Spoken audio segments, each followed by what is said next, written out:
Pelagie. Pelagie and David, you can do 2 songs between the 2 of you. So why don't you kick us off here? Right. Well, David can start. Can he? Yes. I thought you had to claim host first, Stuart. I have. I did that 15 minutes ago. So. Oh right, you're okay then. I did my homework. Yeah. Go on. I'm not on a tablet, you see, David. That's what it is. Yeah, that explains a lot of it. So you need, everybody else. Everyone needs to mute, or I'll mute everybody. But please self-mute if you can. So thank you. That's great. So where's us? So where's us? Where's down there? It's just this silly little one that moves about. Yeah, we're moving about. Yeah, I know. Go on. Okay.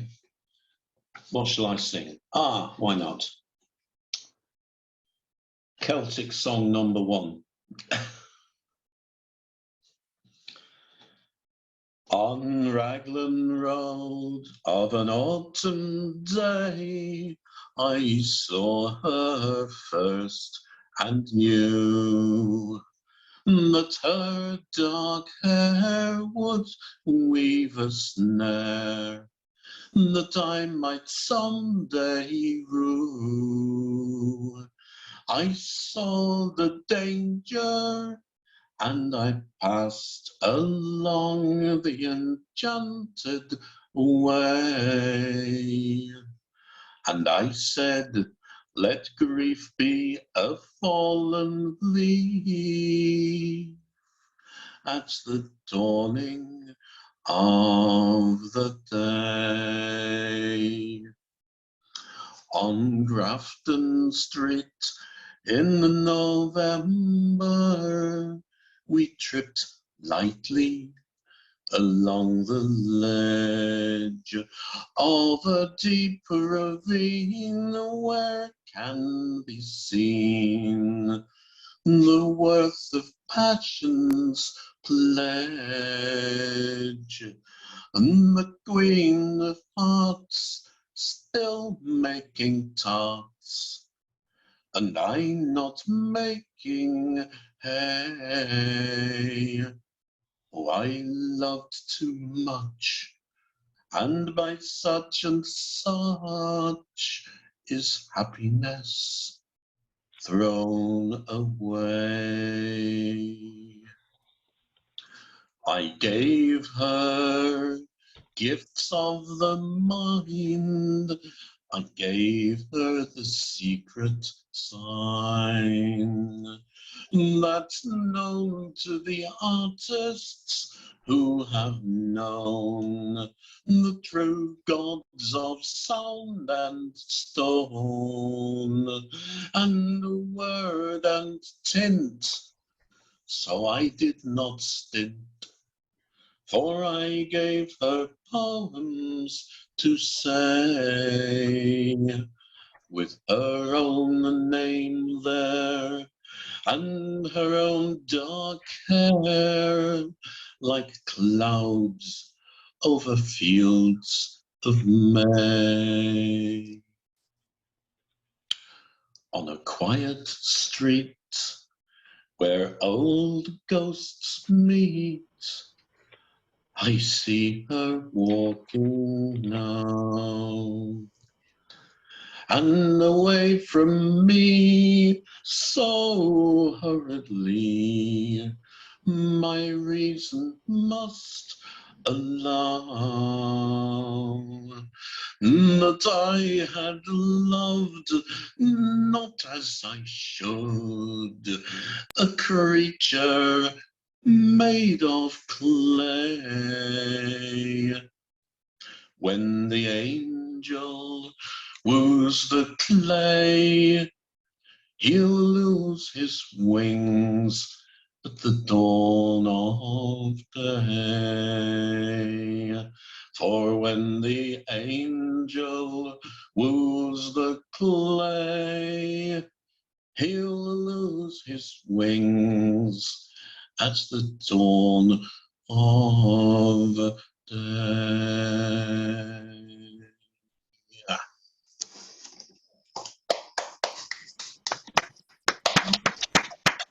Well done, sir. Well done. Classic. Poor Pelagi takes it on. Welcome, everybody. I just know I sung that song. I first learned that song by listening to a Van Morrison version.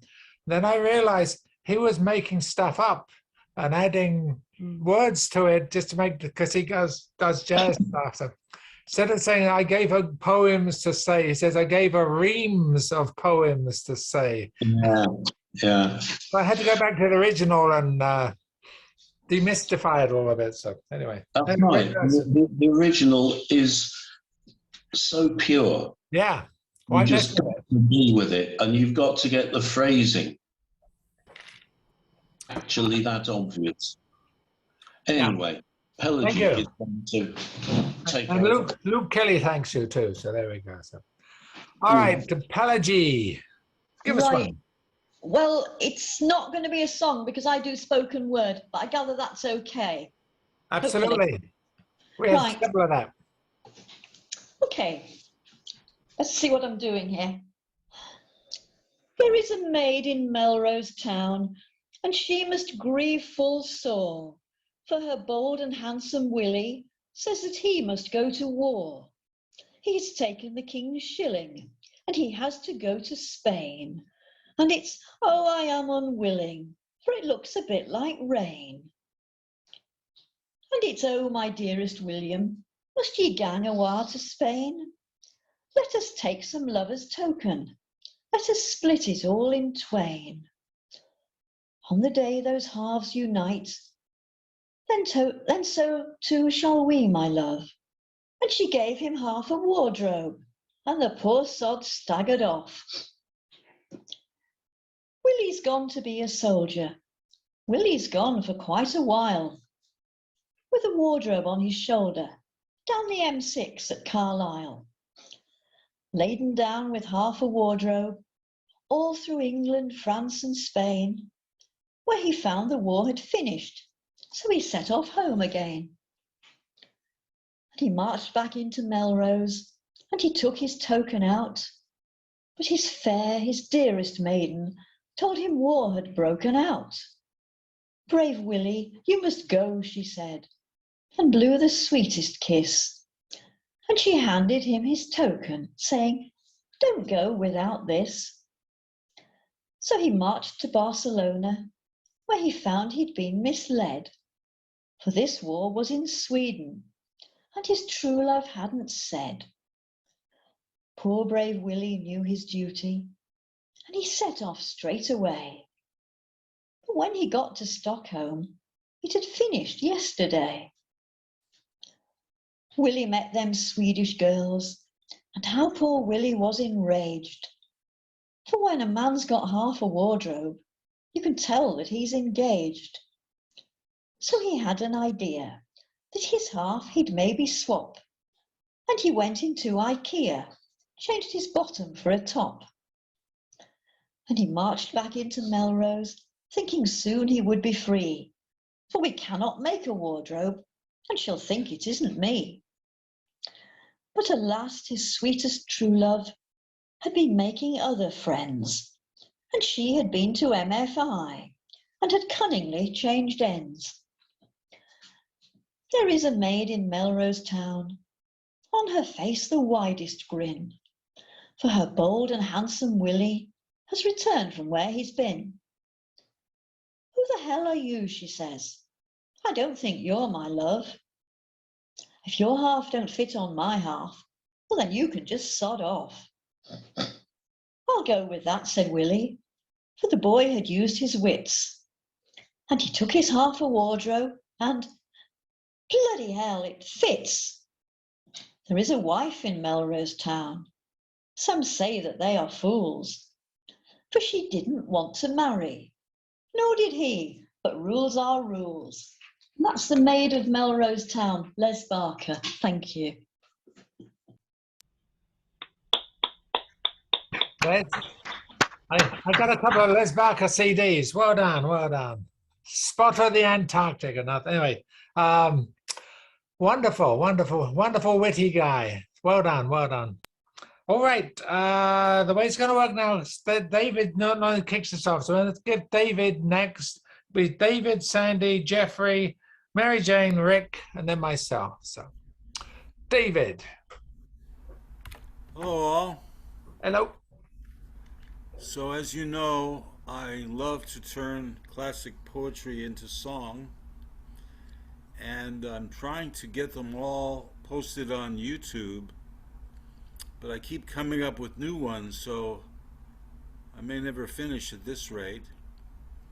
I've got 16 up already, but there's almost 50 total, including this one. Now, I'm going to send this one out to Rick because he's the one that suggested it. And it's by W.H. Auden. It's called The More Loving One. And the tune I've selected for it is an old Irish ballad air called The Croppy Boy.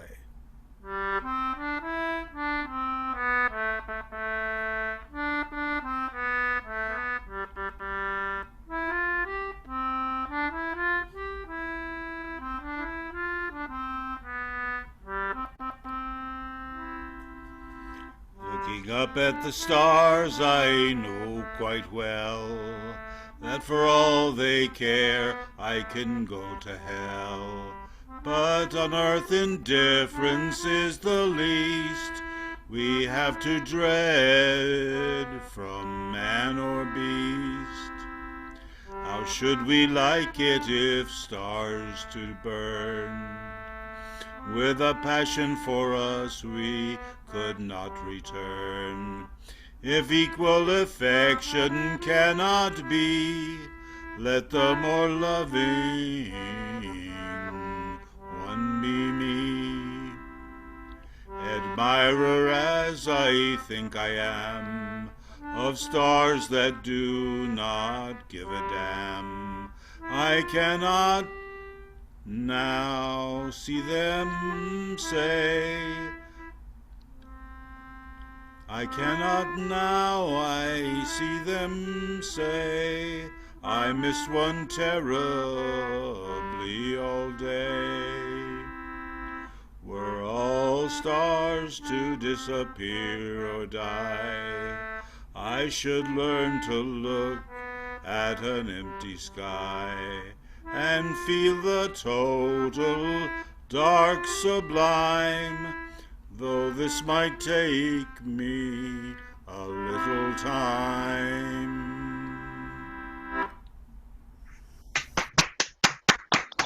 Wunderbar, wunderbar. Splendid. You did well. Thank you. Yeah, he's a keeper. All right.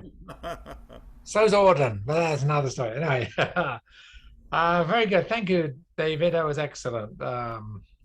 Sandy, you're next in line.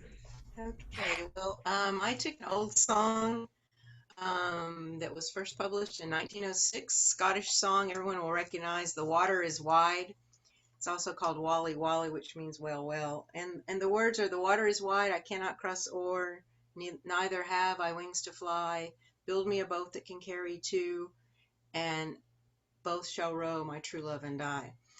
And I just did a little mashup this morning on my stand. I had also played Peace Like a River yesterday for the first time. I just found it, and I thought our poetry theme was peace, and so I thought I'd play that song. So I did a little mashup. I'll go from Water is Wide to Peace Like a River in my soul, and then I wrote a little interlude to go between the songs, and I'll go back to Water's Wide and do a variation of it that I wrote this morning, and then the melody. And anyway, I hope I can remember what all I'm doing. But this is the first time any of this has been played for anybody, and the first time I've ever played it without stopping, probably.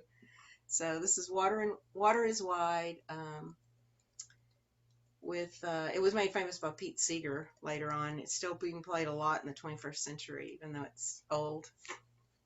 Okay, here we go. And this is a Native American flute in A, made out of cedar, aromatic cedar.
It was a world premiere.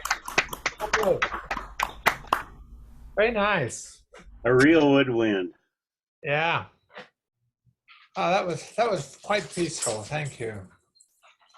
That's good because my dog was going off in the background, so it calmed me down nicely.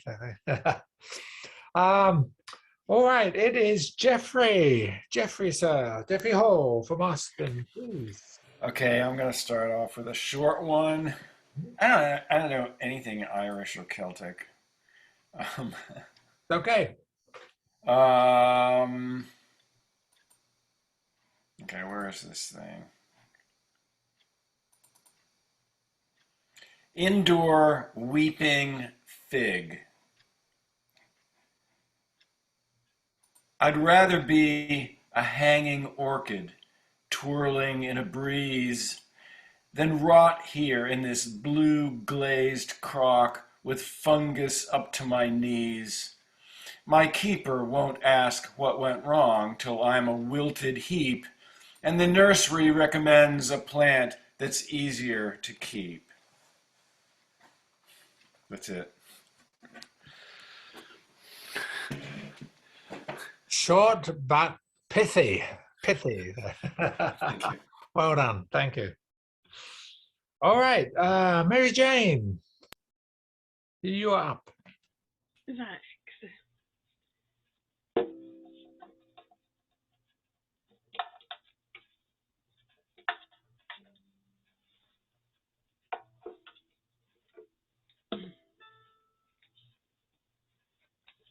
Okay, I'm gonna do an old song by Thomas More called "The Meeting of the Waters," and it's one I've just learned for this particular group too. So I haven't had a whole lot of practice with it, but hopefully you'll enjoy it.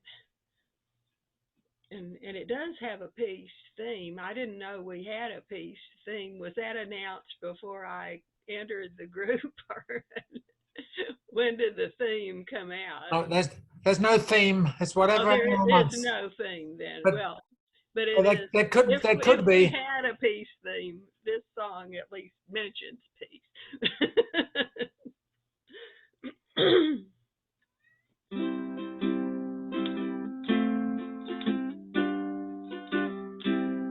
There is not in the wide world a valley so sweet as the beautiful vale where the bright waters meet.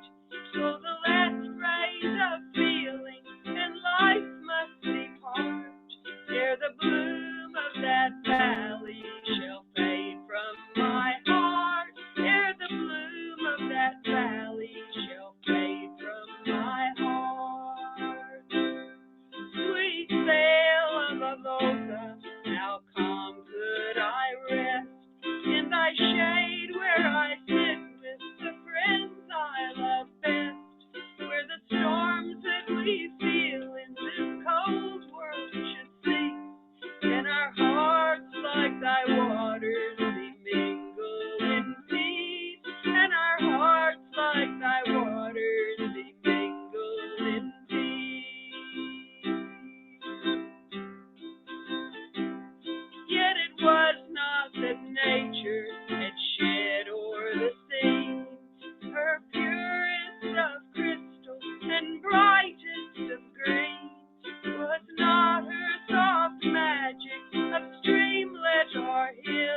Very nice. Yeah, I like that melody. That's quite sweet. Yeah. Yeah, I don't know where the melody came from. I just assumed Thomas More wrote it too because I couldn't find any reference to the tune or anybody else involved in the song other than Thomas More. He lived from 1779 to 1852, so that's why I said it was an old song. He was the Tim Panelli of Irish English music back then. He cranked out a lot of songs. So. My understanding is that all of the melodies in his collections were traditional from one source or another. Oh, it comes from somewhere, but yeah. we don't know where. I think he got a lot from a collector named Petrie. It came from one source or another, right? Petrie or Joyce probably were the two largest collectors of Irish traditional music at that time. Cool. Excellent. Thank you, David. All right, Rick, you are up now. Okay, well, I wanted to sing forth here while not singing at all. Am I making it? Am I making it? Okay. Well, the problem was I had to cover up everything in order to see the poem I'm going to read, so I just wasn't sure. Okay, this is one by a fellow named Brian Bilston, and it's about a recent event, International Cat Day. And the piece of it is International Cats. International cats assert their right to relax in international laps at any time of day or night. If denied, they will cite the Universal Declaration of Feline Rights. International cats sit on international mats that proclaim welcome in each of the world's languages. International cats can sleep in up to 7 different languages. International cats pound flouters of human orders, support cat comrades against borders. They extend the paw of friendship to cats who flee catastrophe, terror, and adversity. Liberty, equality, caternity.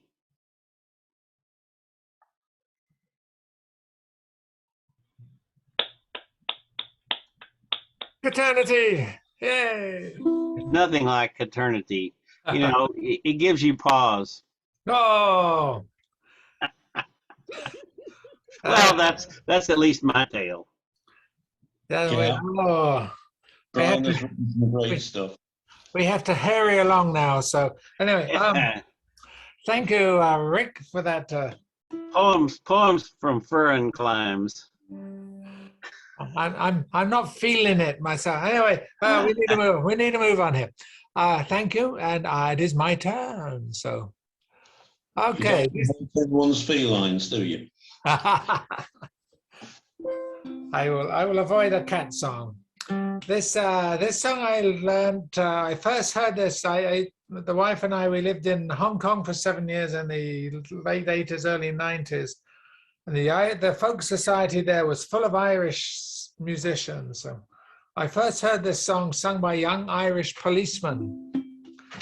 I don't think there are any young Irish policemen left in Hong Kong, unfortunately. It's all changed. But it's about a time when Victorian time or Edwardian, when courting was a lot more formal, and the ladies wore long dresses and everything. So this is quite a suggestive but gentle song called Easy and Slow.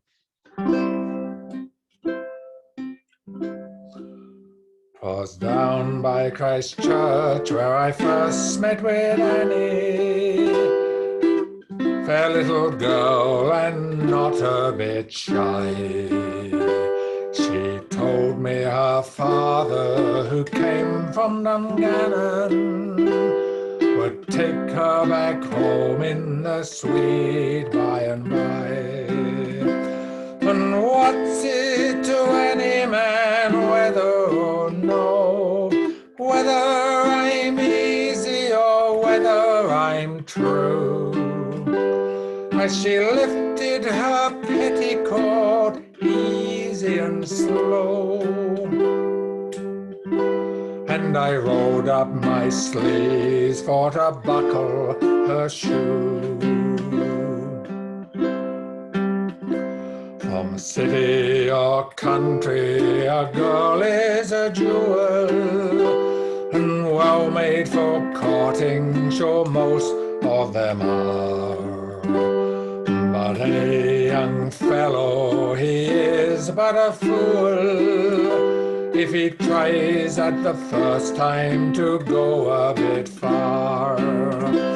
And what's it to any man whether or no, whether I'm easy or whether I'm true? As she lifted her petticoat easy and slow,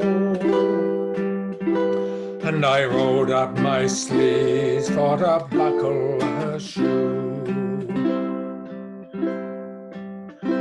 We wandered by Thomas Street down to the Liffey. The sunlight was gone and the evening grew dark. And along by Kingsbridge I be gone in a jiffy. Me arm was around her beyond in the park. And what's it to any man whether or no, whether I'm easy or whether I'm true? As she lifted her petticoat easy and slow, and I rolled up my sleeves for to buckle her shoe. Now if you should go to the town of Dungannon, you may search till your eyes they are weary or blind. You're sitting or standing or sporting or walking, a girl like sweet Annie you never will find. And what's it to any man whether or no, whether I'm easy or whether I'm true? As she lifted her petticoat easy and slow, and I rolled up my sleeves for to buckle her shoe. And what's it to any man whether or no, whether I'm easy or whether I'm true? As she lifted her petticoat easy and slow,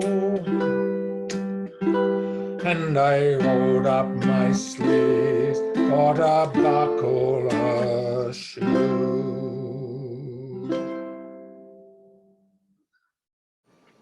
Sweet. Yeah. There's a lot going on in that song, I think. But... Okay. Yeah. Thank you. We're back to the top, which is David Kidman today. Yeah, indeed. Sean of my surname, thankfully, but the idea of Sean brings a Celtic tinge to the proceedings, I think. So here is something Irish to chime in with that. One starry night as I lay sleeping, one starry night as I lay in my bed, I dreamed I heard a wagon wheels a creaking, and when I awoke, oh, my own love had fled, for it's many a mile with you I've travelled, and many's the hour, love, with you I've spent. I dreamed you were my love forever. But now I find, love, that you were only land. So I'll search the highways and I'll search the byways. I'll search the barns, the camping places too. I will enquire of all our people. Have they tide or tidings, or signs of you? For it's many a mile with you I've travelled, and it's many the hour, love, with you I've spent. I dreamed you were my love forever, but now I find, love, that you were only land. For I'm a drunk today, oft times I'm sober, a constant rover from town to town.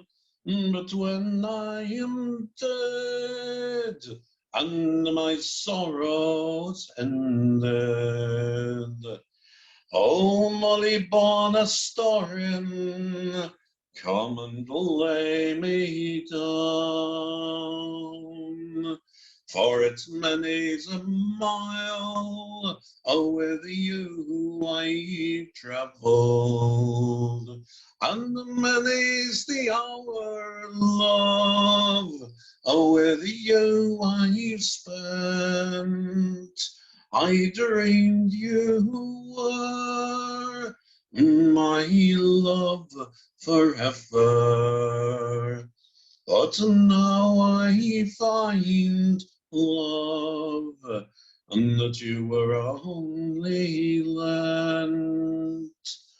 For one starry night, as I lay sleeping, one starry night, as I lay in my bed, I dreamed I heard a wagon wheels a-creaking, and when I awoke, my own love had fled. For it's many's a mile with you I've travelled, and many's the hour, love, with you I've spent. I dreamed you were my love forever, but now I find, love, that you were only land.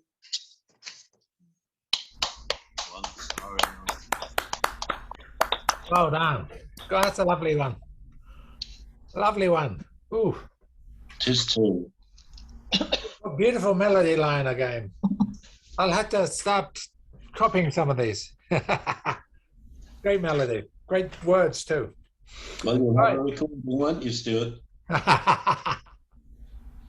I'm an easy audience, so that's the other side. Anyway, Pelagie. Right, rather change of mood here.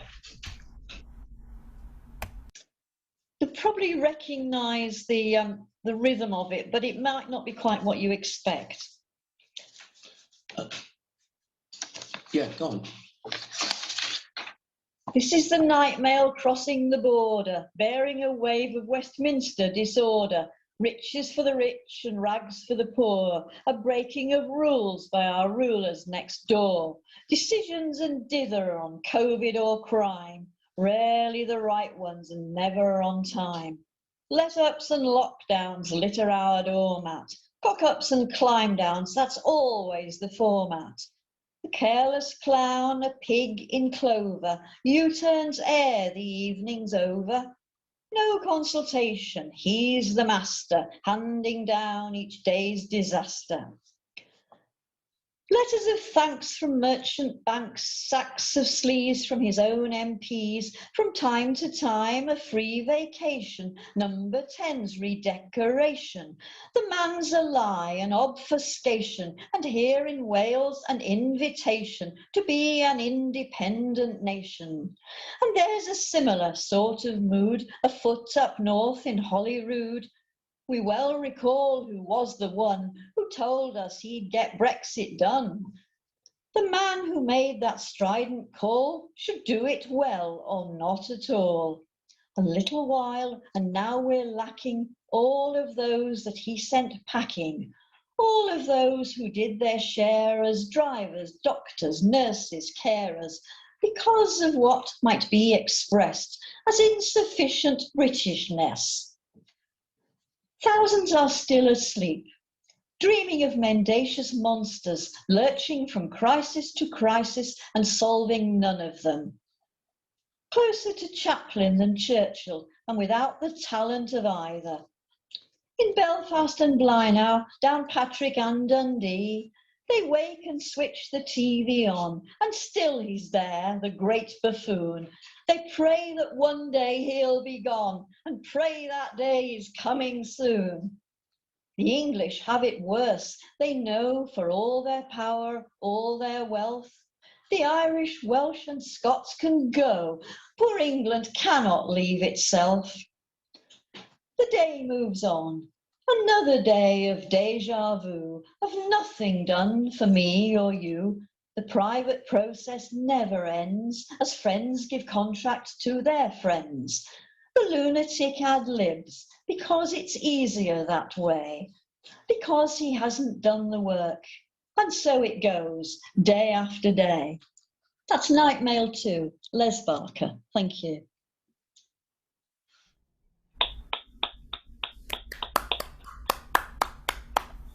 That I think that lent heavily on John Masefield in reverse or something. That's beautifully done, though. No, it's W.H. Auden, the original. Oh, really? Well, Yeah. I think he stole it from Dirty British, something with a salt cake smokestack. Anyway. Oh no, that was Cargo's, wasn't it? Yeah, that was Cargo's. I think Auden stole from Masefield, but it's. Oh, no, there's the contentious point. No, the great ones don't borrow, they steal. We've got to remember that. That's what Les Barker did, so there you go. Anyway, wonderful. Thank you for bringing that fresh voice to the proceedings here. So, all right, David Polacek. Right. Well, I seem to be on a W.H. Auden kick. My father knew him back in the day in New York City because he was directing a televised version of the Magic Flute in English translation provided by Auden. And there was a point where they had to cut a scene and they needed a quick 4 lines to explain what action had been cut, and he came up with a perfect transition quatrain on the spot. Unfortunately, the Chinese basso who was playing Zoroastro and had memorized all his lines phonetically couldn't handle it. Please no, he said. Not another 4 lines. But anyway, here's another one by Auden, and it's called Funeral Blues. And the tune I picked for it is the one that's associated with the song She Moved Through the Fair.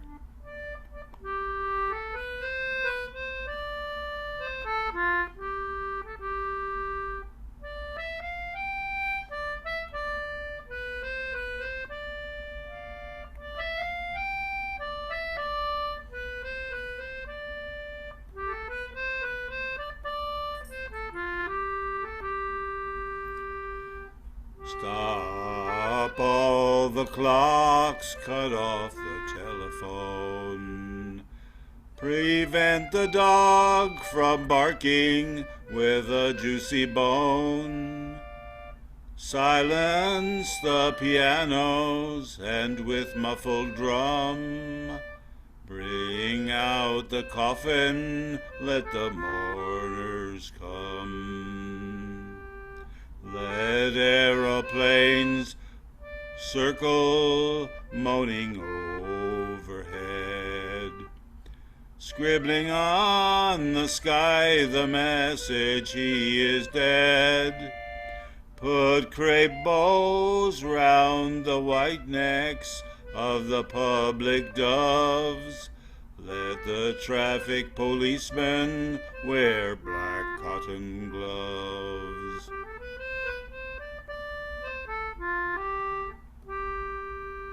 He was my north, my south, my east and west, my working week and my Sunday rest, my noon, my midnight, my talk, my song.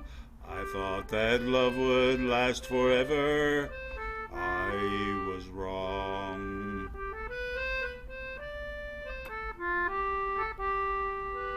The stars are not wanted now. Put out everyone. Pack up the moon and dismantle the sun. Pour away the ocean and sweep up the wood. For nothing now can ever come to any good.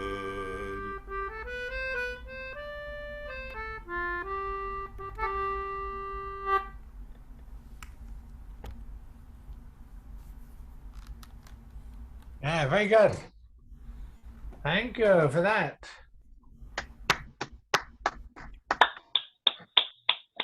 Thank you. Yeah, good combo. Good combo. Yeah, that was the best part of Four Weddings and a Funeral, by the way, was there when that poem was read at one of the funerals. No, the funeral. So four and a funeral. Okay, let's move on to Sandy. Okay, I have a new flute I got this year, and I've got a new song for it that I think expresses a traditional Irish blessing. So I'm going to read you, there's several one. I'm not doing May the Road Rise Up. This is another traditional one. It says, may the raindrops fall lightly on your brow. May the soft winds freshen your spirit. May the sunshine brighten your heart. May the burdens of the day rest lightly upon you. And may God enfold you in the mantle of his love. And this is my version of that. This is made out of yellow cedar. You can see it's kind of a yellowish, and it's real big. It's a bass flute.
Lovely sound. I was playing along on a D flat whistle. I don't know if that means anything, but Yeah, that's the key. This is in my lowest note on this is a B flat, okay. and then the next note up is a D flat, and I was playing in the key of D flat. Okay. So, because I can't reach the bottom note, the instrument's too big, so I have to Yeah. play it in D flat instead of B flat. Okay. Cool. That was beautiful, beautiful So we sound. matched. Okay. Beautiful sound. Lovely. All righty. Thank you for that. And it is Jeffrey Hall. You are up, sir. Okay.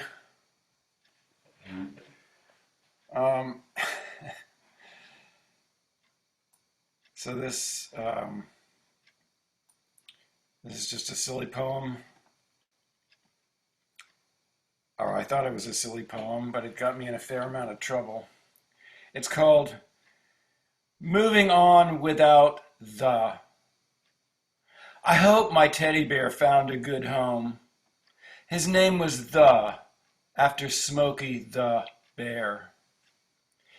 He'd been my daughter's, but she grew up and left him with me. When I was in a black and white film photography class, The stood on my back deck, veteran eyes alert behind a lighted hibachi, hands in work gloves I'd stuffed with newspaper to give him fingers, holding a fire extinguisher almost as tall as himself. My teacher said I should have let the charcoal flare up more. Let him try taking that shot. When The and I arrived at this new, smaller apartment, physical constraints demanded hard choices. One of us would have to go. So I packed him off to the Goodwill. I know it's kind of an abrupt ending. I don't know how else to do it, but Hey. anyway, yeah. So I sent it to a friend I hadn't been in touch with in almost 50 years, and she said that had better not be true. Well, that was anything including abrupt. Well, you have brutal endings to some of your poems. It's a great. I mean, I love it. They get you. Thank you. Thank you. All right. Well, I'll be thinking about that teddy bear the rest of the evening. Okay, Mary Jane. Okay. I'm going to do The Wind That Shakes the Barley by Robert Dwyer Joyce. And this is another one that I'm performing for the first time.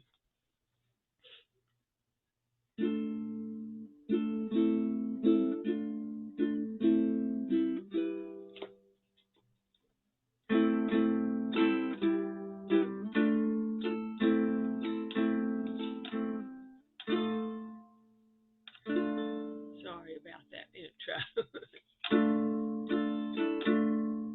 I sat within the valley green, I sat me with my true love. My sad heart strove the two between the old love and the new love.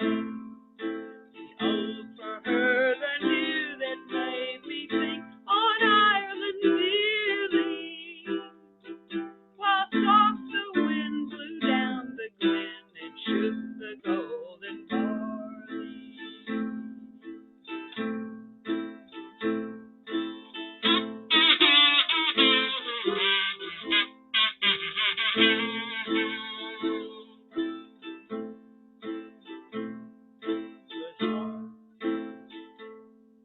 Oops.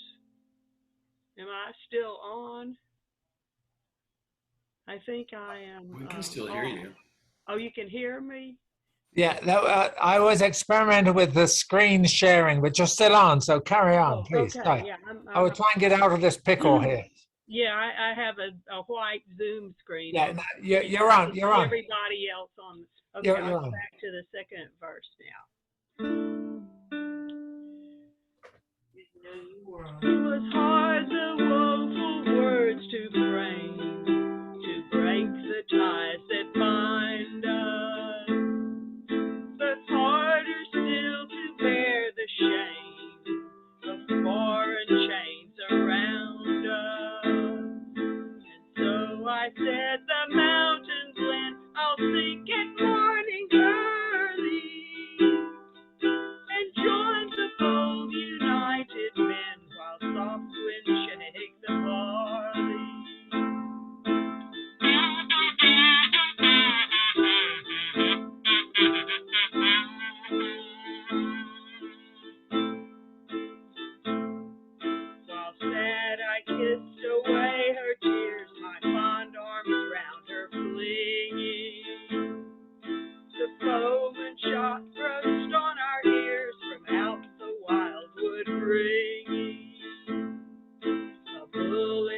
corpse where I soon will follow. Just round her grave I wander near, tonight and morning early, with breaking heart whene'er I hear the soft wind shaking the barley.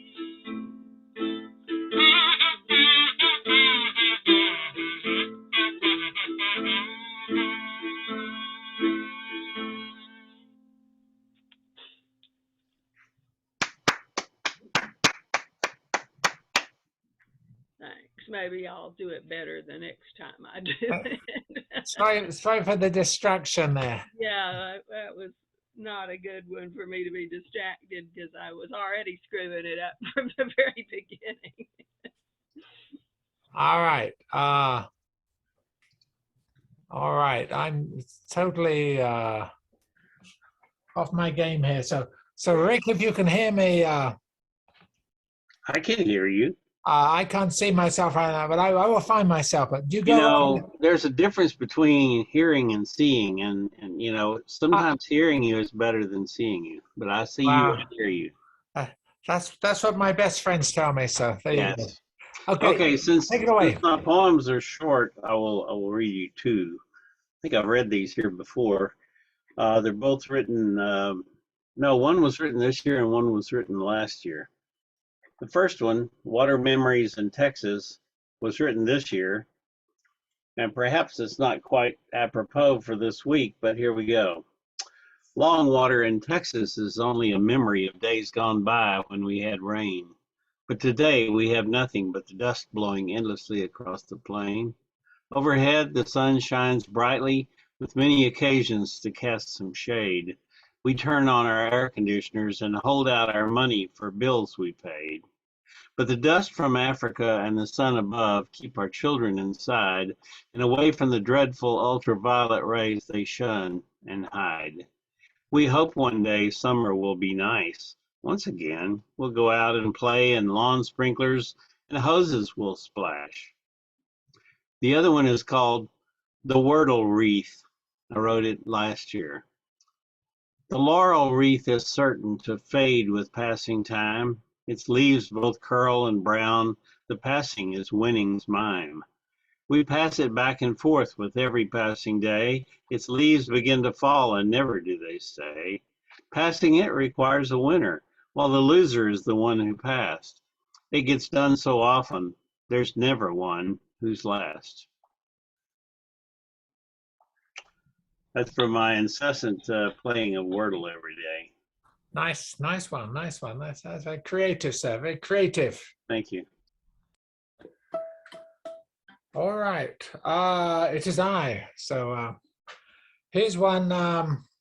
This is one of those songs. When I first heard it, I said to myself, "Let's see, was that written in the 1890s or 1910 in Ireland?" And it turns out it was written in Toronto in 1980 by a Canadian band called the Brannigan Boys by a guy called Glenn Reed. But it's one of these lamenting songs to do with the Irish famine.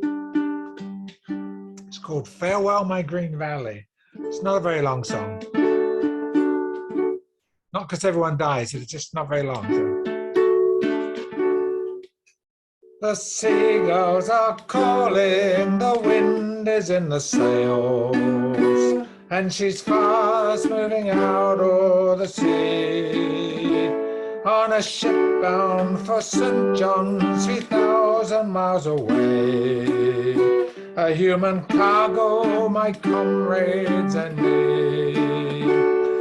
Farewell, my green valleys, God keep you the same. If only in my mind you will be.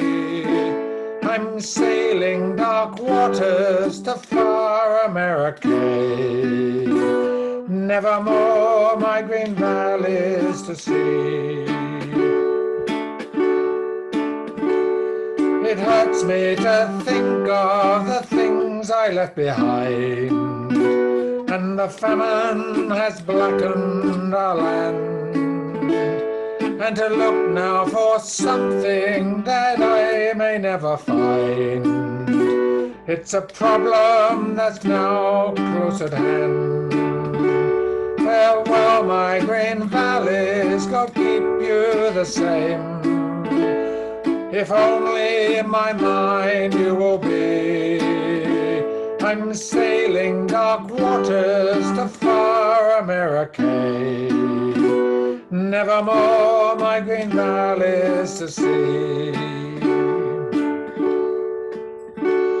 There's a fever raging, the wind has died away, and a journey may no longer be.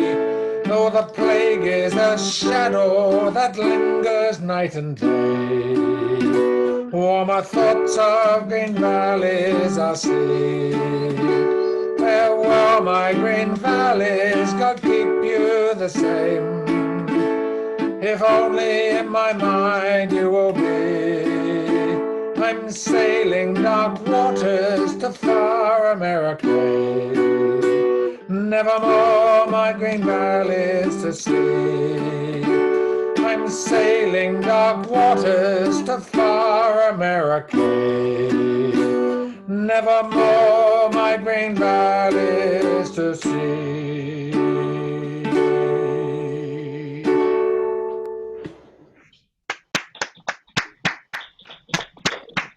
Uke. I still think that was written in 1890. It was just channeled in 1980.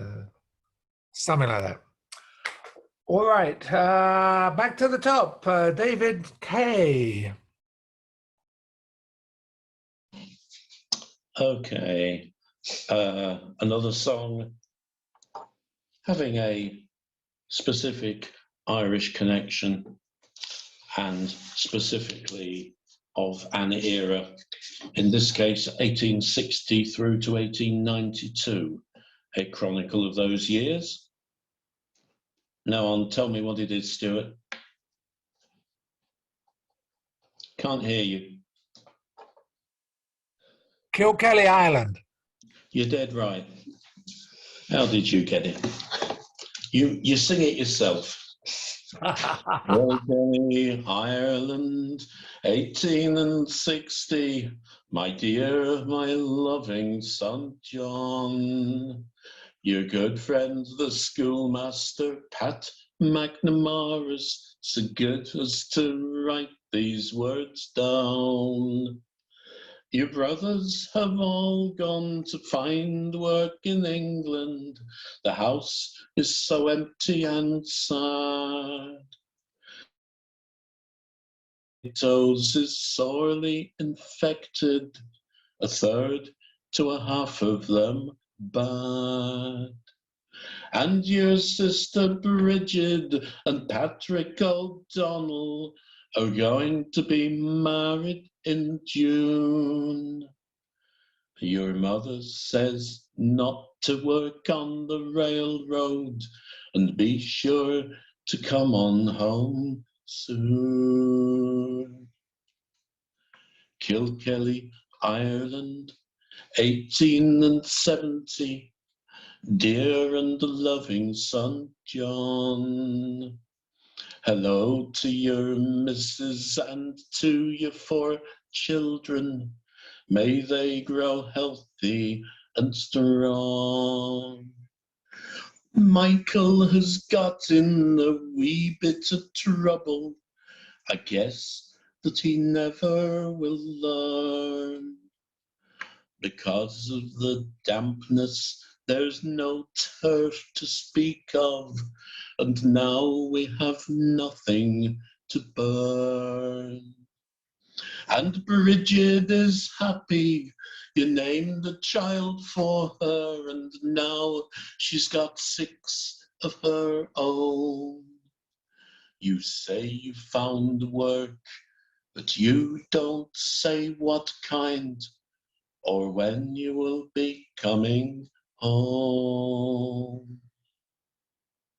Kilkelly, Ireland, 1880, dear Michael and John, my sons. I'm sorry to give you the very sad news that your dear old mother is gone. We buried her down at the church in Kilkelly. Your brothers and Bridget were there. You don't have to worry, she died very quickly. Remember her in your prayers. And it's so good to hear that Michael's returning with money. He's sure to buy land, for the crop has been poor and the people are selling at any price that they can. Kilkelly, Ireland, 1890. My dear and loving son, John. I guess that I must be close on to 80. It's 30 years since you've gone. Because of all of the money you send me, I'm still living out on my own. And Michael has built himself a fine house, and Bridget's daughters have grown. Thank you for sending your family picture. They're lovely young women and men. You say you might even come for a visit. What joy to see you again. Kilkelly, Ireland, 1892. My dear brother John, I'm sorry that I didn't write sooner to tell you that Father passed on. He was living with Bridget. She says he was cheerful and healthy right down to the end. Ah, you should have seen him play with the grandchildren of Pat McNamara, your friend. And we buried him alongside of Mother, right down at the Kilkelly churchyard. He was a strong and a feisty old man, considering his life was so hard. And it's funny the way he kept talking about you. He called for you in the end. Oh, why don't you think about coming to visit? We'd all love to see you again.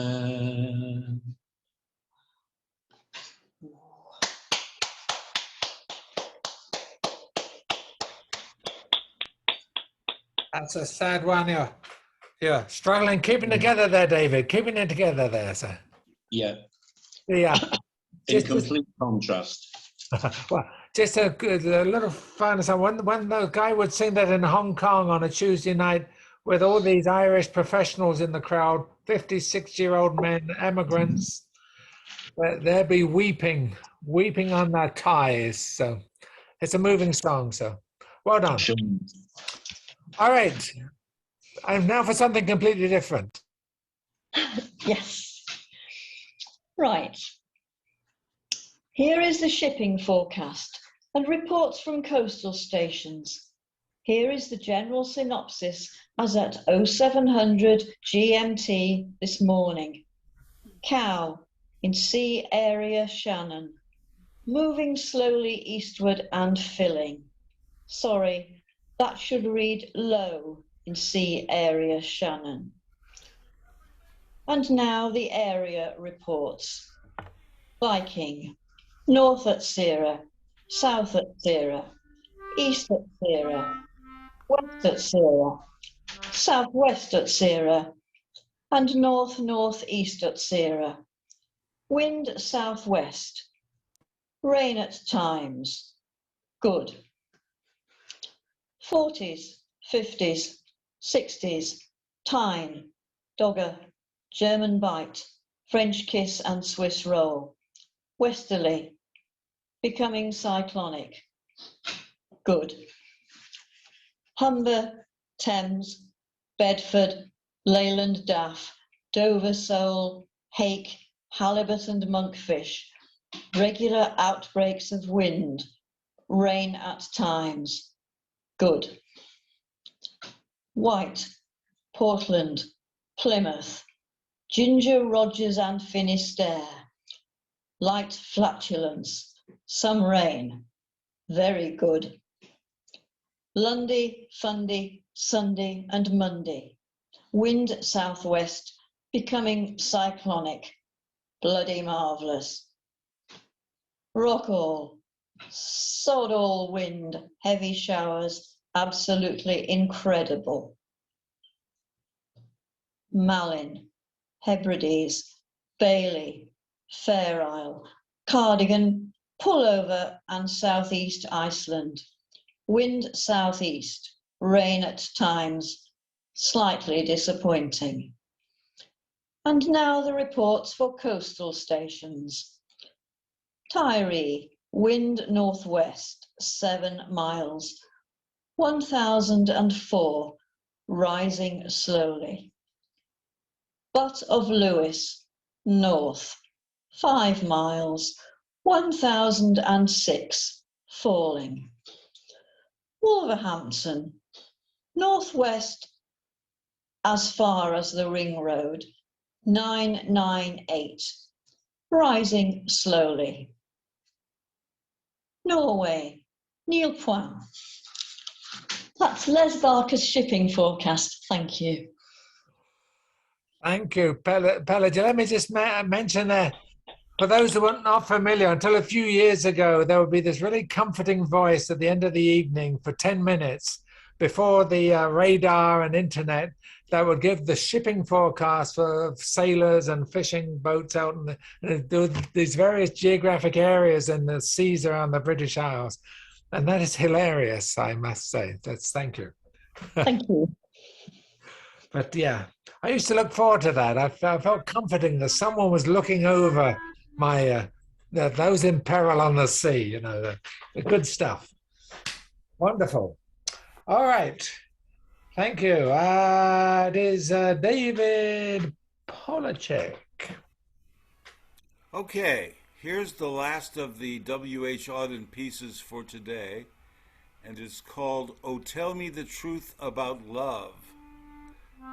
And I'm going to use the tune known as Rosin the Bow.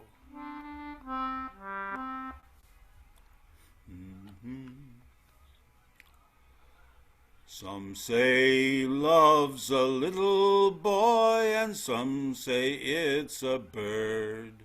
Some say it makes the world go round, and some say that's absurd.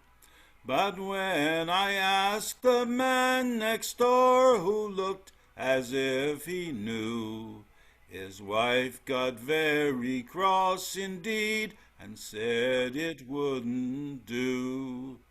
Does it look like a pair of pajamas or the ham in a temperance hotel?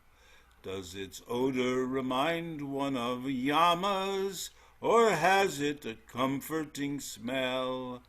Is it prickly to touch as a hedge is, or soft as eiderdown fluff? Is it sharp or quite smooth at the edges? Oh, tell me the truth about love. Our history books refer to it in cryptic little notes. It's quite a common topic on the transatlantic boats. I found the subject mentioned in accounts of suicides, and even seen it scribbled on the backs of railway guides. Does it howl like a hungry Alsatian, or boom like a military band? Could one give a first-rate imitation on a saw or a Steinway grand? Is it singing at parties a riot? Does it only like classical stuff? Will it stop when one wants to be quiet? Oh, tell me the truth about love. I looked inside the summer house, it wasn't ever there. I tried the Thames at Maidenhead and Brighton's bracing air. I don't know what the blackbird sang or what the tulip said, but it wasn't in the chicken run or underneath the bed.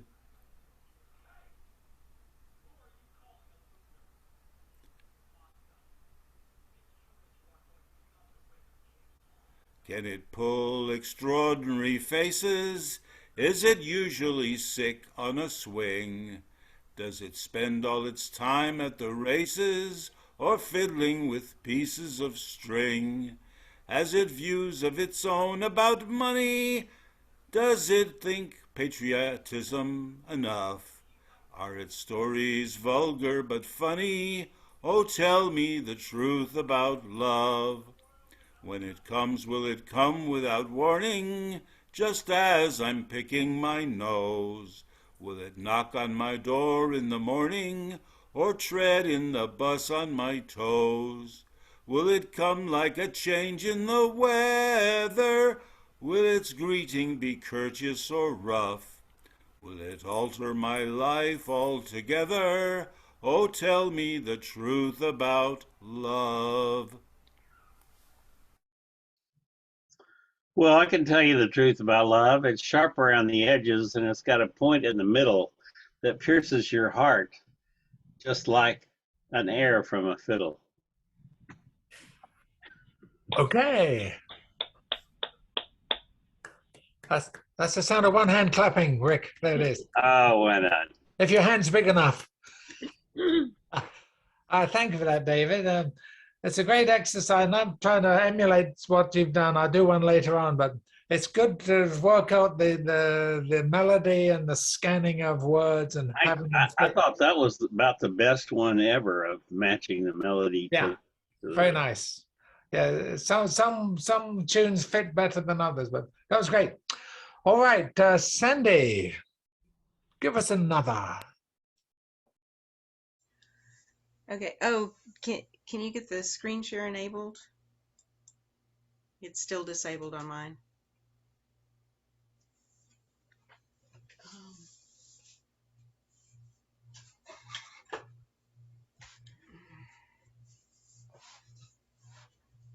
It's still disabled on mine. Okay, I don't know how to get it to yours, so someone who's out there can tell me. I said, I'm screen sharing. You're screen sharing, but I want to screen share. Yeah. Go ahead, David. Tell me. No, I was going to say, you go back to where we were with the gallery, Stuart. Okay, I'll stop the share. Yeah, take your screen share off, right? Okay. Then you go to the security shield on the... Yep, got it. Yep. Click on that, and it'll give you a series of options. One will have allow participants to screen share. See that? You click that, you check that. Okay, it's working. It's working. And then Mary Jane, you must be a computer fella. That's all I can say. Yay. Okay, I'm going to put up a song so y'all can sing along. Hey. This is a folk song, even though this is not folk song week, but I just learned it yesterday, and so I thought I'd put the words up, and since all you are muted, you can sing it. It was written in 1955 by a lady who had attempted suicide a few years earlier, and she survived, and she was so happy she survived. She became religious, and then she wrote this song, and this could be important for the Irish because of all countries have problems. Ukraine and Russia right now, and we always want peace on earth. So you'll recognize the tune, Let There Be Peace on Earth, Let It Begin With Me. Let there be peace on earth, the peace that was meant to be. With God as our Father, family all are we. Let us walk with each other in perfect harmony. Let peace begin with me. Let this be the moment now. With every step I take, let this be my solemn vow. To take each moment and live each moment in peace eternally. Let there be peace on earth and let it begin with me. And I'm going to start it. It's going to be in the key of G, Stuart, if you want to play along. Because I thought if it was a G below the staff, everyone can be comfortable singing starting on that note. That's pretty low. And it goes real high, and my instrument doesn't go that high, so I'll have to do some alternate notes when it gets too high. But anyway, if y'all want to sing along, Let There Be Peace on Earth.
And thank you for singing, the ones who sang. It's always tough for me to get the range on that one.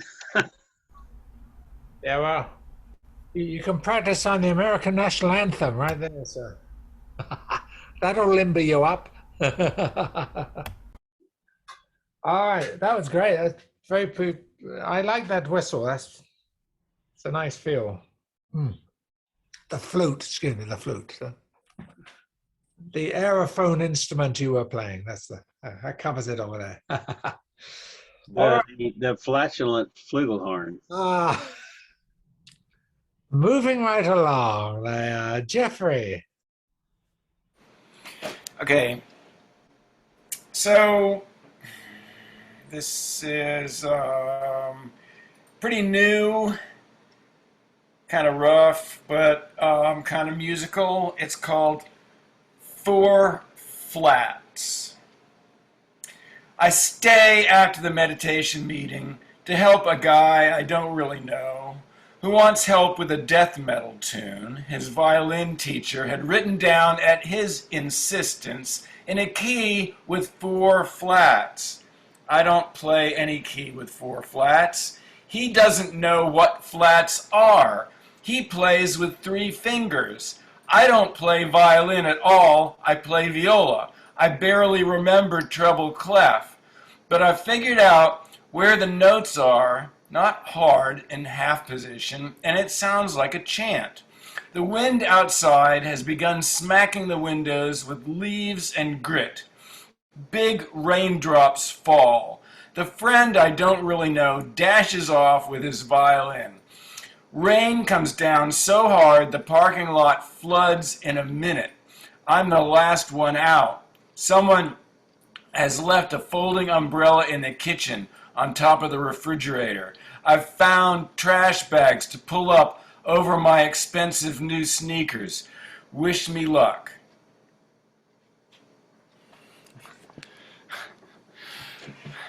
Thank you.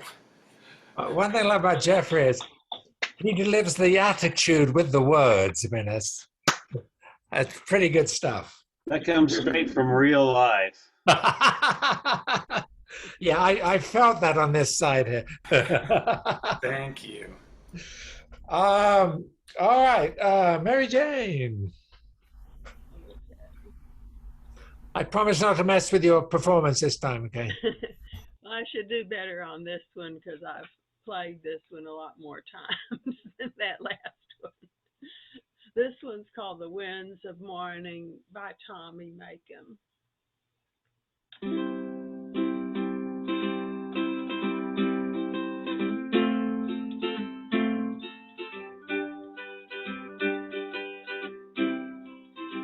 I've walked the hills when rain was falling, rested by a white oak tree, heard a lark sing high at evening, caught a moonbeam on the sea.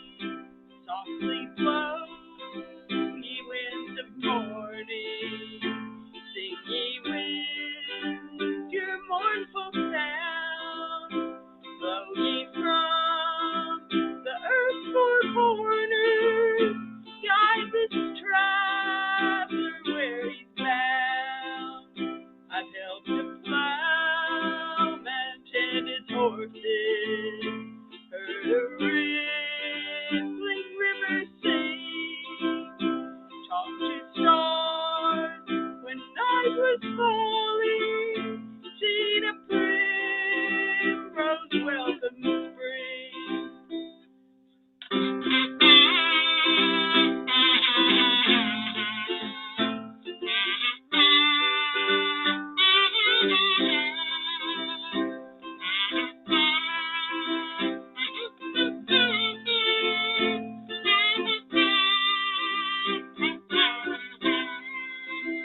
By foreign shores, my feet have wandered, heard a stranger call me friend. Every time my mind was troubled, found a smile around the bend. Softly blow, ye winds of morning, sing ye winds your mournful sound, blow ye from the earth's four corners, guide this traveler where he's bound. There's a ship stands in the harbor, all prepared to cross the foam. Far off hills were fair and friendly, still there's fairer hills at home.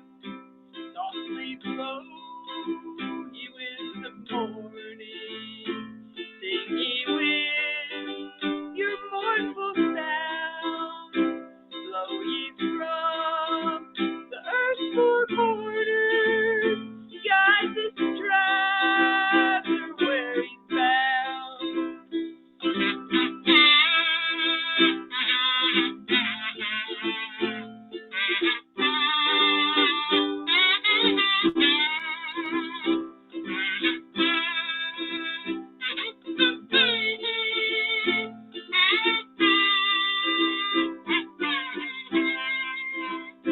Guide this traveler where he's bound.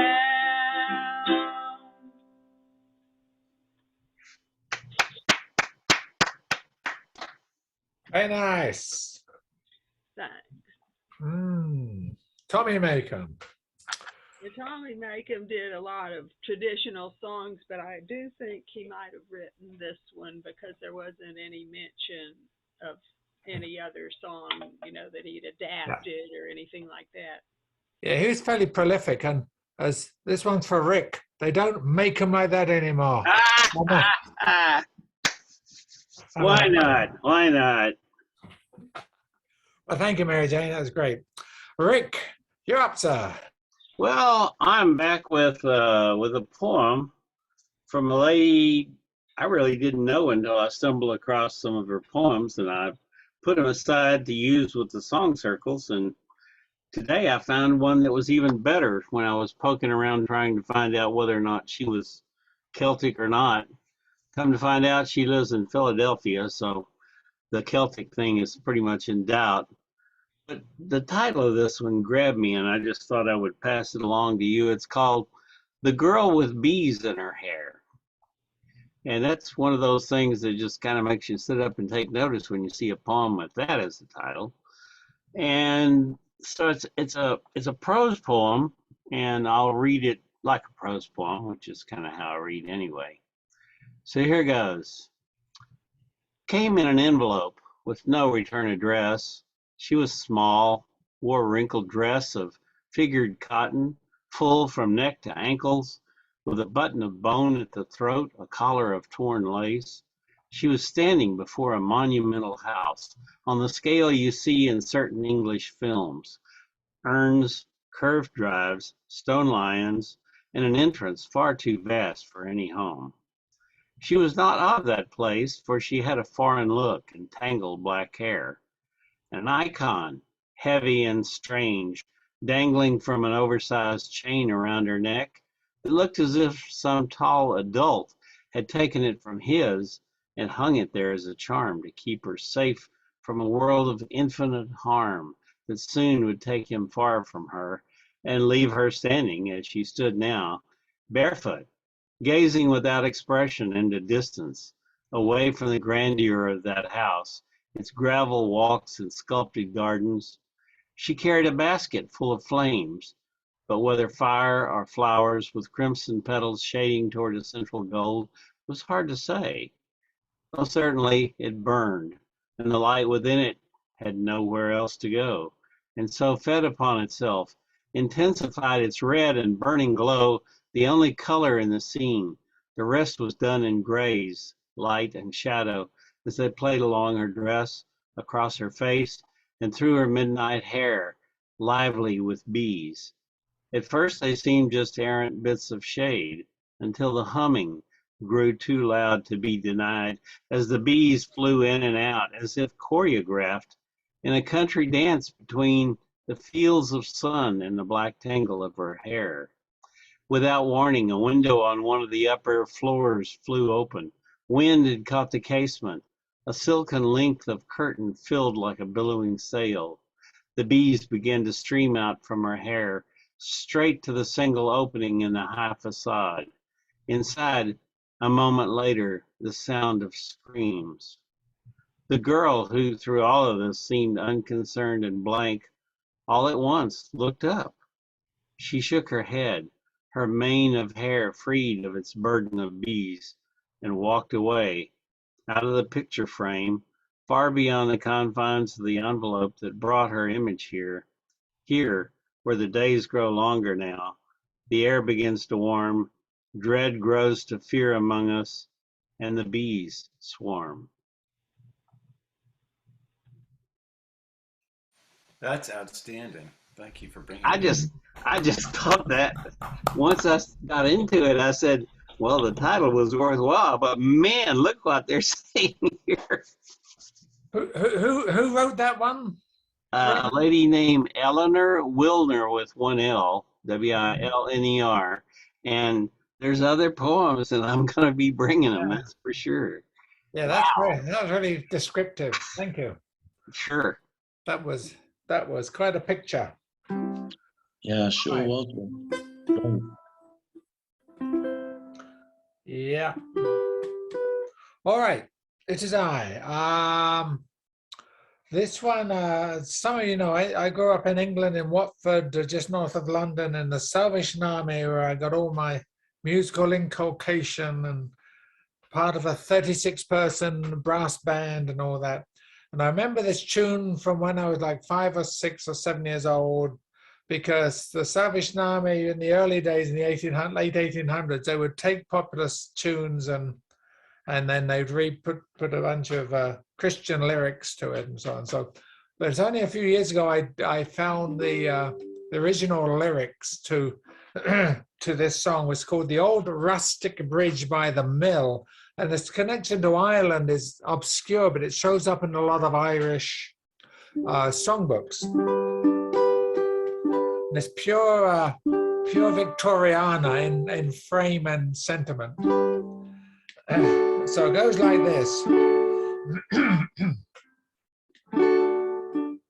I'm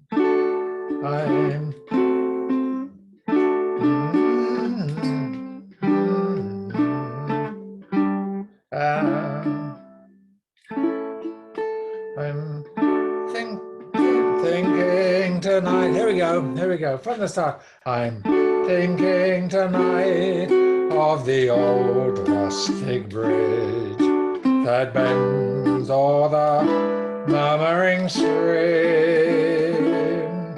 'Twas there, Maggie dear, with our hearts full of cheer, we strayed neath the moon's gentle gleam.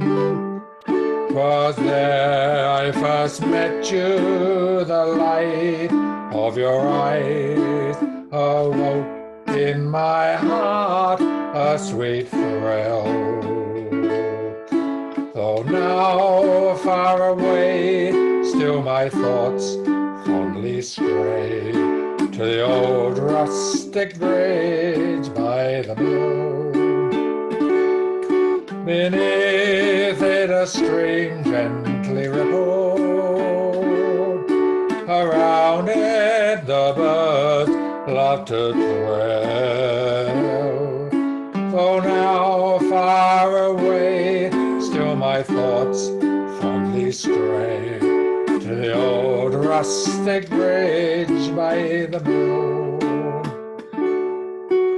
How often, dear Maggie, when years passed away, we plighted lovers became. We rambled the path to the bridge day by day, the smiles of each other to claim. But one day we parted in pain and regret, a vow then we could not fulfill. Oh, may we soon meet and a fond love repeat on the old rustic bridge by the mill. Beneath it a stream gently rippled, around it the birds love to thrill. Though now far away, still my thoughts fondly stray to the old rustic bridge by the mill.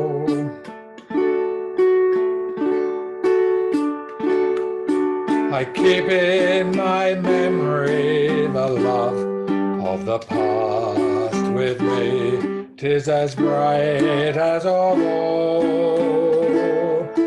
For deep in my heart it was planted to last. In absence it never grows cold. I think of you, darling, when lonely at night, and when all is peaceful and still. My heart wanders back in a dream of delight to the old rustic bridge by the mill. Beneath it a stream gently rippled, around it the birds love to thrill. Though now far away, still my thoughts fondly stray to the old rustic bridge by the mill. Beneath it a stream gently ripple. Around it the birds love to thrill. Though now far away, still my thoughts fondly stray to the old rustic bridge by the mill.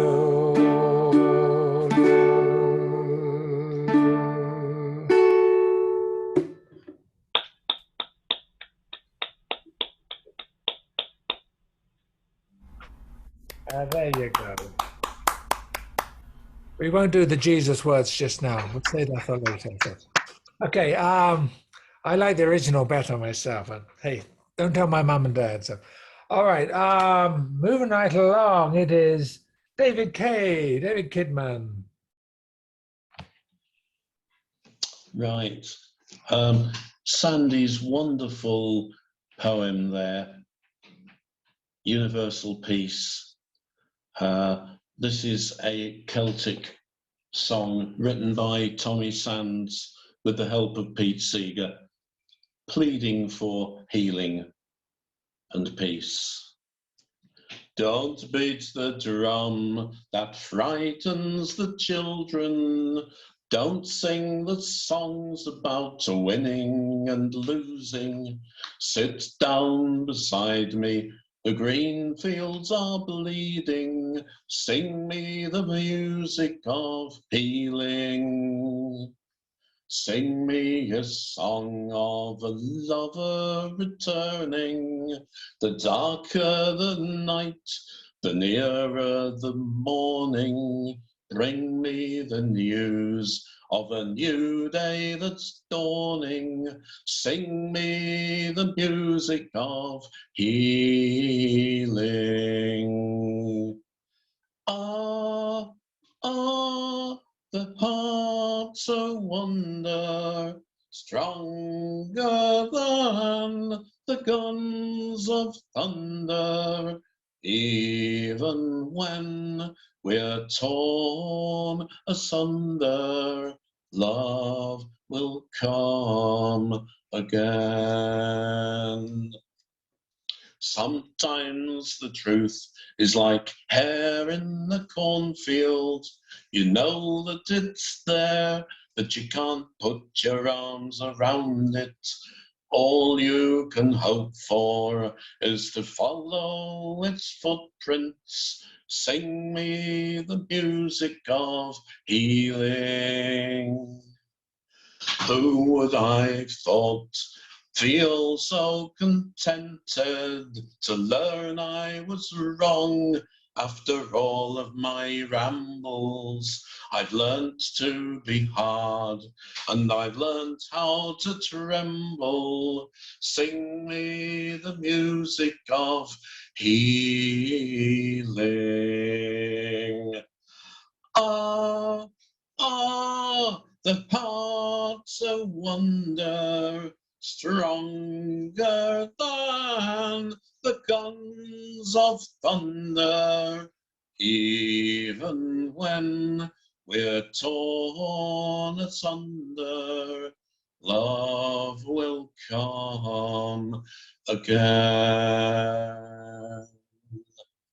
Somehow the cycle of vengeance keeps turning, till each other's sorrows and songs we start learning. Peace is the prize for those who are daring. Sing me the music of healing. For time is your friend, it cures all your sorrows. But how can I wait for another tomorrow? One step today, and 1,000 will follow. Sing me the music of healing. For the heart's a wonder, stronger than the guns of thunder. Even when we're torn asunder, love will come again. Ah, the heart's a wonder, stronger than the guns of thunder. Even when we are torn asunder, love will come again. Love will come again.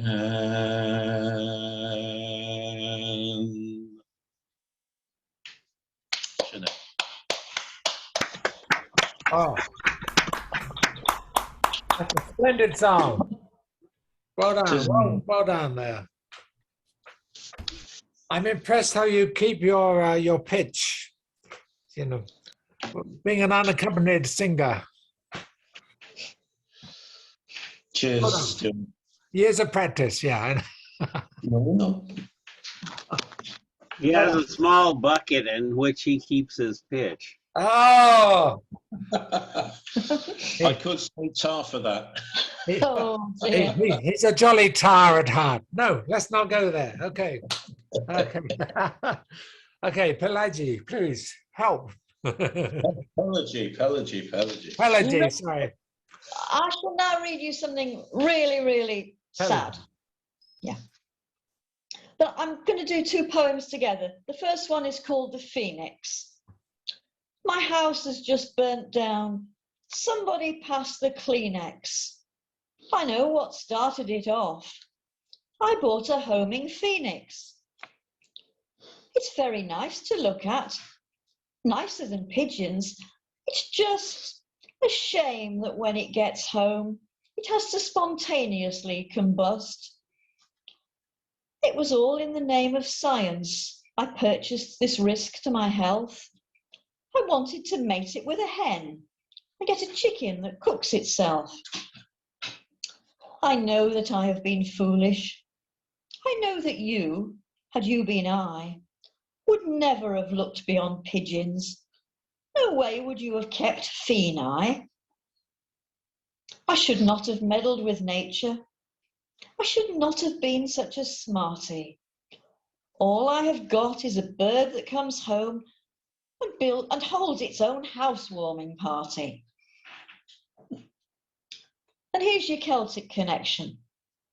Robert's his name. I just call him. Robert, I cry. He returns. Why do I call him Robert, you ask? Because when he gets home, Robert burns. He won't go away. No migrating in search of sunnier climes. There's no way to get rid of Robert. I've had him cremated 6 times. How does the pigeon find home?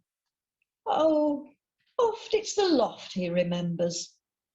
The dove makes a note of his coat, but the phoenix remembers the embers. And the next one, very short, called Woodhouse Colliery. Glasgow 2021, and all the world is looking on to see what Britain has arranged to keep the lid on climate change. What wonders will we have on show to show the world the way to go, to point the way towards our goal? Let's give them each a bag of coal. We'll hand them out as souvenirs of British coal. 3 hearty cheers. 3 million tons of coal a year for 50 years will flow from here. Jobs and profit, that's success. We'll only have 1 planet less. In case you care, though you may not. 1 minus 1 leaves us with what? That was Woodhouse Colliery. Both of those Les Barker. Thank you.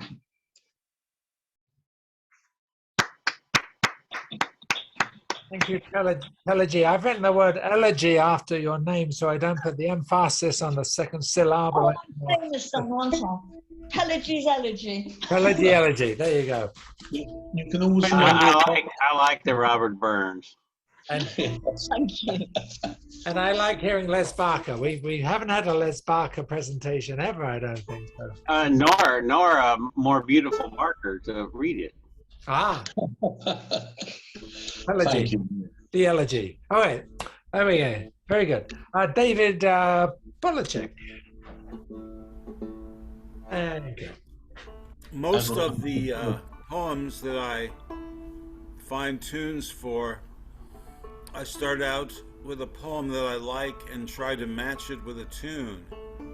But occasionally, I find a tune that's just irresistible and no usable lyrics that I can deal with. So I have to find something else. And this is one of those cases. It's a 12th century French song called Tant I aimé corps me convient à lire, which means roughly, I've loved so much that now I must hate. And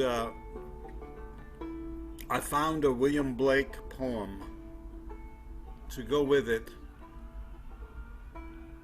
which he called The Smile.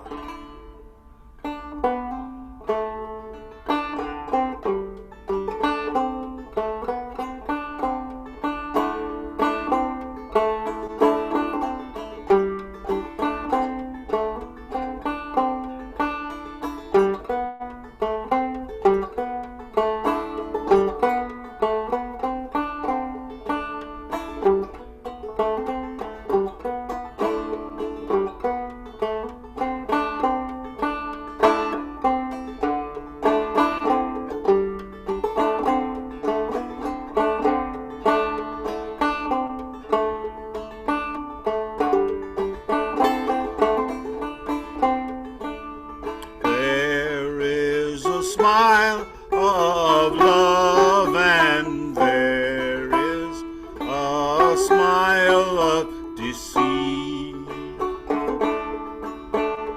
and there is a smile of smiles in which these two smiles meet, and there is a frown of hate, and there is a frown of disdain, and there is a frown of frowns which you strive to forget in vain.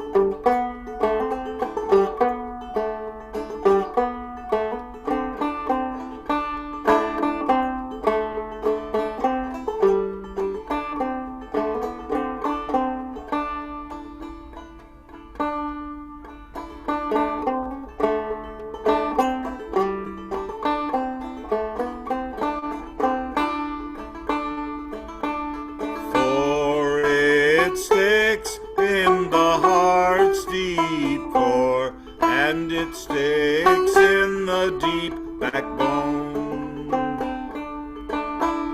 and no smile that ever was smiled, but only one smile alone, that betwixt the cradle and grave it only one smiled can be. But when it once is smiled, there's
Oh, that was mysterious sounding.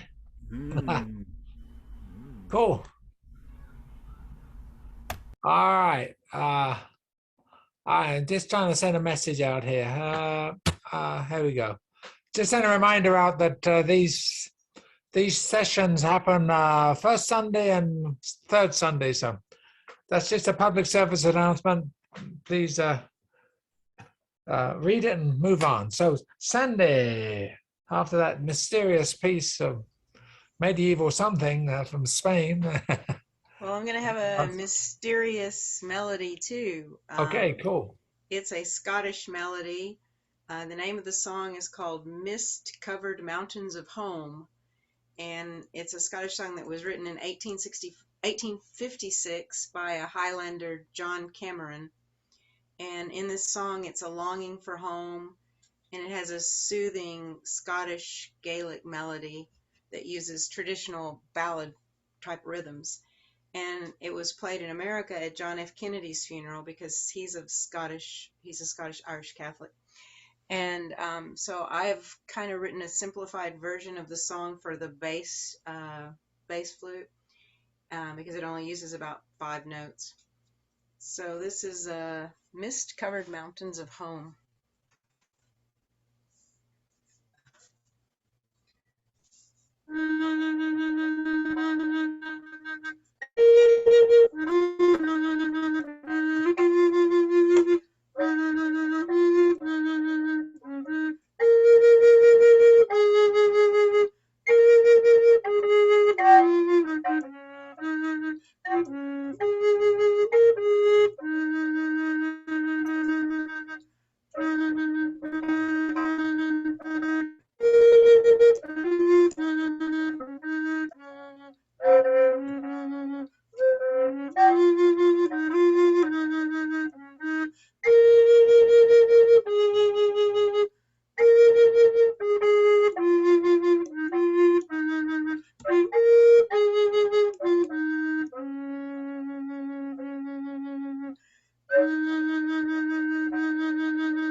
Until I changed a few notes because I didn't have them on my horn. But the sentiment was the same. It's a lovely tune. And I love that flute. That sounds so warm. Lovely warm sound. Lovely sound. Yeah. And that suits the tune as well. Yeah. That was great. Really enjoyed it. The lament, those big native flutes really lend themselves to lament and sorrow and all that. So that's great. Thank you, Sandy. Jeffrey, what you got? Well, I agree. That was a treat to hear you play the flute. All right, this is called Horizon Frozen. 1,000 years ago, a guy like me would be back on the other side of the Atlantic. He's in a barley field, or rye. Corn was unknown to white guys. Where are we? France? That would be a trip. A guy like me might even speak French, passably. This man inspects the arid ground for gopher holes. Strike that. Gophers have never been to Europe. The man scans the horizon. No power lines, no Levittown. We are especially not thinking condo. He sees dark clouds to the west, wildfire smoke perhaps, how dry it has been. Man sniffs the air, smells like rain. He turns toward his hovel, wishing he had a fine horse, but then he'd have to gallop off on crusade. That's that. Thank you, Jeffrey. Very good. Yeah. All right. Yeah. You always catch us there because we're on a roll and suddenly we're out of here. Good way to do it. Yeah, I think it was Mark Strand said the correct way to end a poem is a trap door opens and the poet falls through.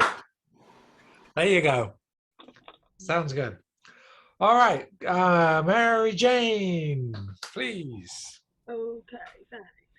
I'm going to do the rare old times by Pete St. John. And it's not the same version that Stewart did a while back. Stewart did an original version that was pretty nice. But this one, at least I've changed the key that I did it in, so I'm making a debut in the key of F here.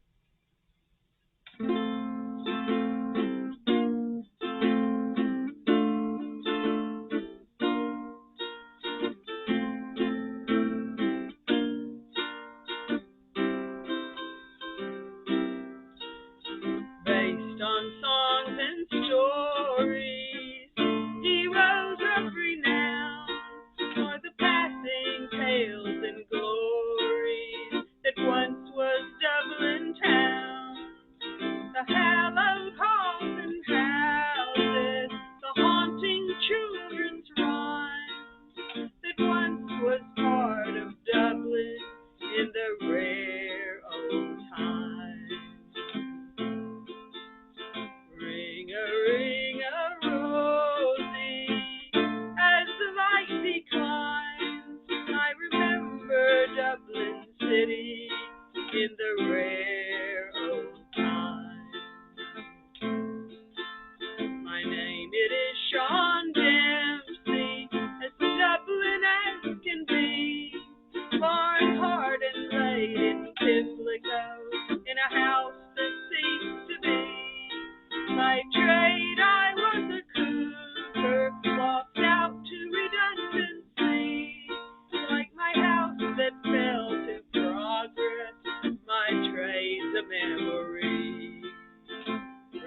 Thank you very much. Thank you, thank you, thank you. Excellent. All right, Rick, it is your turn, sir. Well, thank you. Since the other one was received that well, these aren't quite as interesting as that. But here's two more poems by the same author, Eleanor Wilner. The first one is called For the Willows to Bless. For the willows to bless with a shower of leaves, red in the dawn, the stream by their side, river flow idling, a little back spill, the shrill cry of a bird, and little by little, as the light grew, the sun crested the hills, and as it splintered its gold among our leaves, a two-legged figure appeared, and behind it another as if the horizon itself was an opening seam from which they were pouring, a column stretching back and back over the hills that the sun had just mounted. They were backlit by that sun, flat silhouettes, and it was hard to discern one from another, so alike they appeared, and so endless their procession. And as they approached us, we tensed, feeling something between apprehension and wonder. So much like an army of ants they seemed, so many. As they came closer, we heard a great keening, so that, unsure how to greet them, aware that they brought a great grief.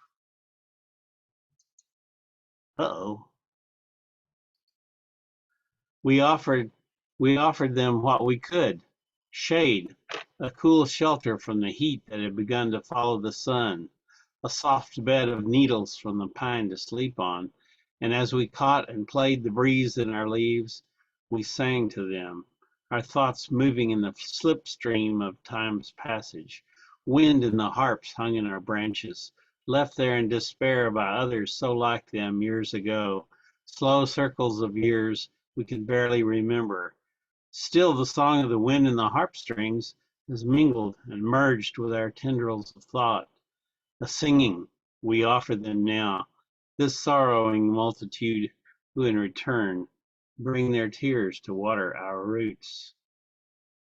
That's the first one. Then weaving, like strands like thoughts pulled slowly through an opening in time, back to before. They thread through origin, a gap in coral's towering lace, space to slip through, one chamber to the next, the swirl of stirred up sand obscuring passage, to the open sea, waiting just beyond this breach in the made for the making. Inside the open, it's all emerald, soundless green, simmering with light, tall fronds swaying, slow weave in the shifting waves, sweet undertow, and threading through it all an idle ray of light, as if the sun were fishing here. The sea shapes its dark into a swimming turtle, who grazing keeps the seagrass mown.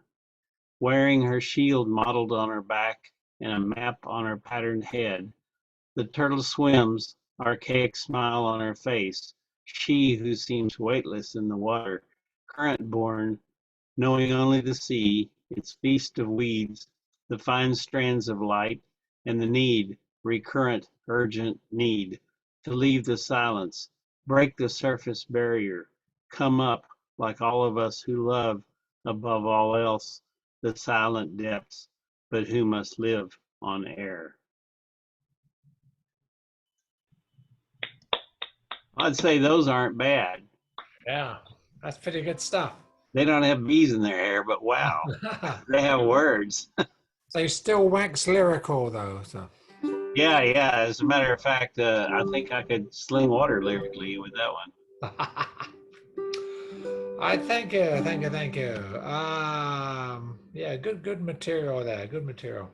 This is my attempt to be David Polachek. I've done this before, but this is my matching of a poem with a traditional, well-known tune, and this is W. Butler Yeats' "When You Are Old," and it's a short poem, so I actually sing it twice. And it's to the tune of Carrickfergus.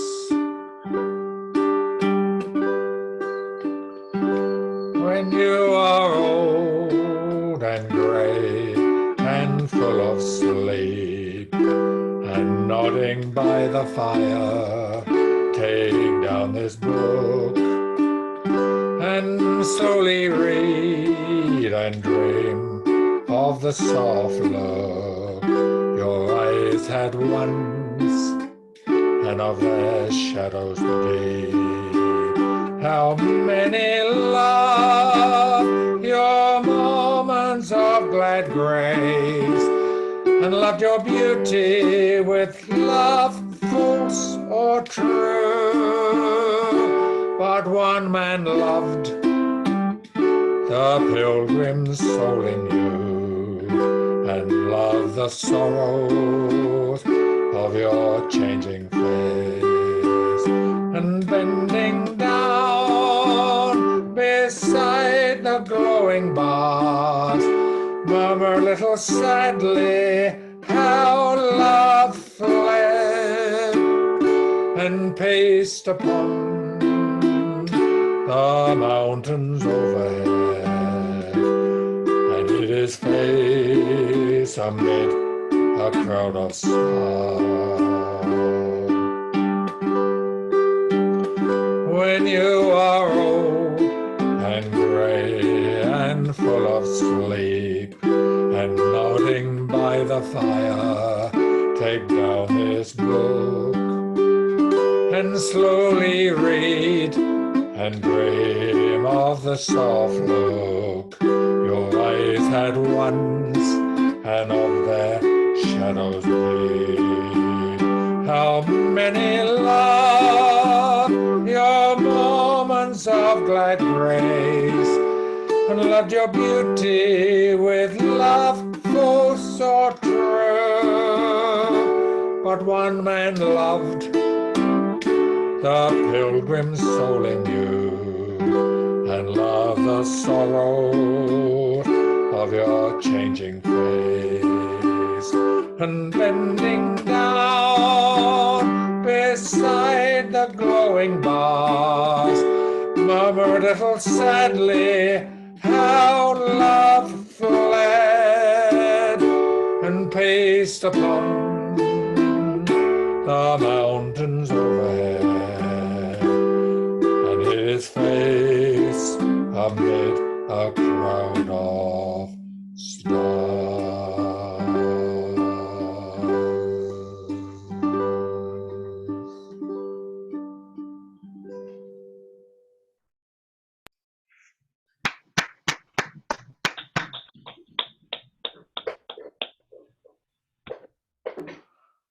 Okay, I only have 30 more to go to catch up with David, but it's a start. So,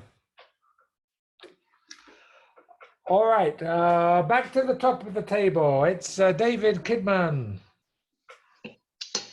Yeah, thinking of something suitable to follow that as we're into the last round, are we not, Stuart? He's also unmuted. Didn't hear a word of that. Sorry, you'll have to speak up, Stuart. I'll have to switch on a minute. I said you may get another round in unless you do another Kilkelly Island, but lengthwise. So No you way. choose. No. We'll go with the flow, but yeah, last round probably. So Yeah, something quite a lot shorter than Kilkelly. Celtic Connection is the author Jimmy McCarthy, who also wrote Ride On, but this is not it. This is a song rather more cryptic. I love this. I skimmed across black water without once submerging onto the banks of an urban morning that hungers for first light much, much more than mountains ever do. And she, like a ghost beside me, goes down with the ease of a dolphin, and then emerges unlearned, unshamed, unharmed. For she is the perfect creature, natural in every feature, and I am the geek with the alchemist's stone. For all of you who must discover, for all who seek to understand, for having left the path of ours, you'll find a very special hand. And it is a holy thing, and it is a precious time, and it is the only way. Forget-me-nots upon the snow, it's always been and so it goes, to ponder his death and his life eternally. For all of you who must discover, for all who seek to understand, for having left the path of others, you'll find a very special hand. And it is a holy thing, and it is a precious time, and it is the only way. Forget-me-nots upon the snow, it's always been and so it goes, to ponder his death and his life eternally. One bright blue rose outlives all those, 2,000 years, and so it goes, to ponder his death and his life eternally, to ponder his death and his life eternally.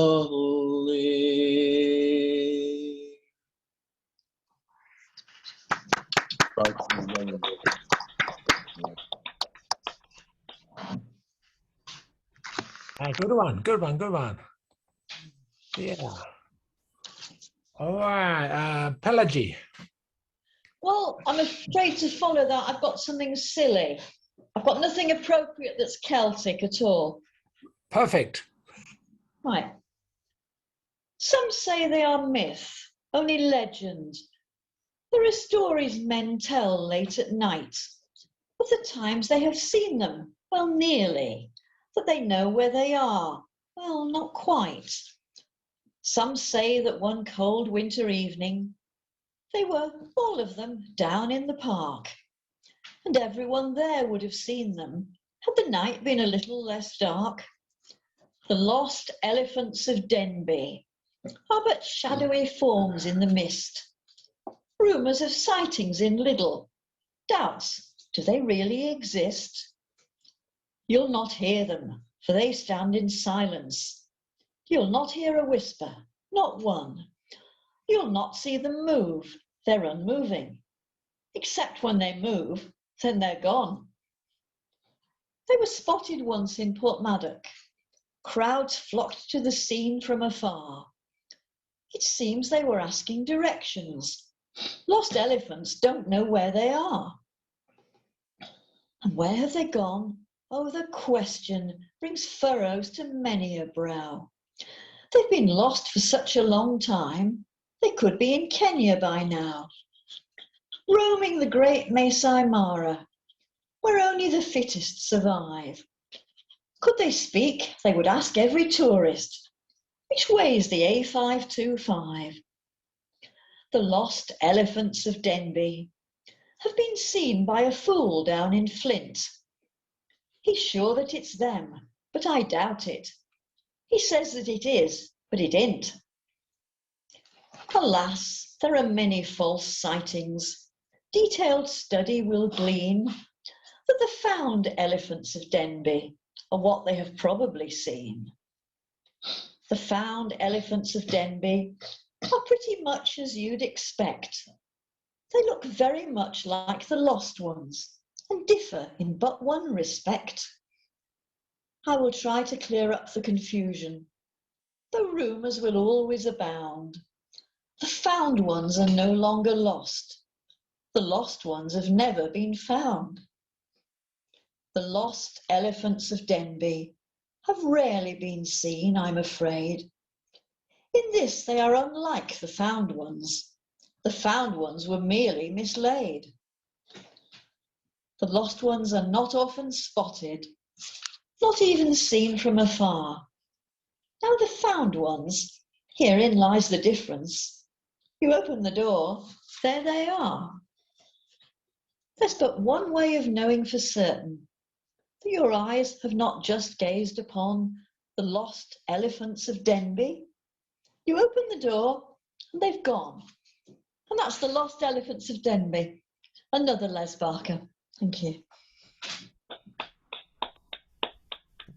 One of the great poets of the United Kingdom. Yeah, indeed. Thank you for that. That was great. All right, David Polacek. Give us another one. All right, this is Limerick's Lamentation.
Lovely, Joe. Lovely, Joe. Yeah. What's the one called again? That's David. Limerick's Lamentation. Are there words to it, or is it just music, Just a instrumental? tune as far as I know. There might Okay. be words, I don't know them. Well, that's a challenge for you. You Oh, great find a brother. poem that fits that one. Come on. Good luck with that. That was fabulous, yeah. Yeah. Thank you. Beautiful. Beautiful. All right. Here we go. Sandy. Okay, most of you probably know the national poet of Scotland is known as Robert Burns. And in 1792, he wrote a famous poem, Ye Flowery Banks of Bonnie Doon. And there's a song that goes with it. So I'm going to read you the poem that's kind of written in Scottish, and then I'll play you the tune that goes with it. Ye flowery banks o' bonny Doon, how can ye bloom so fair? How can ye chant, ye little birds, and I so full o' care? Thou break my heart, thou bonny bird, that sings upon the bough, that reminds me of my happy days, when my first love was true. Thou break my heart, thou bonny bird, that sings beside thy mate, for so I sat and so I sang, my departed never to return.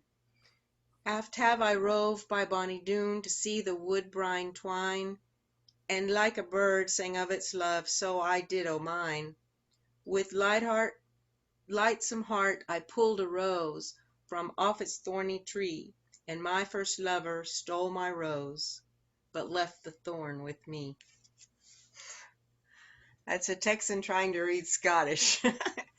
But here's the just the basic tune on a medium Indian flute with some inlaid turquoise on it. It's in the key of B.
A little Scottish dance tune from the 18th century.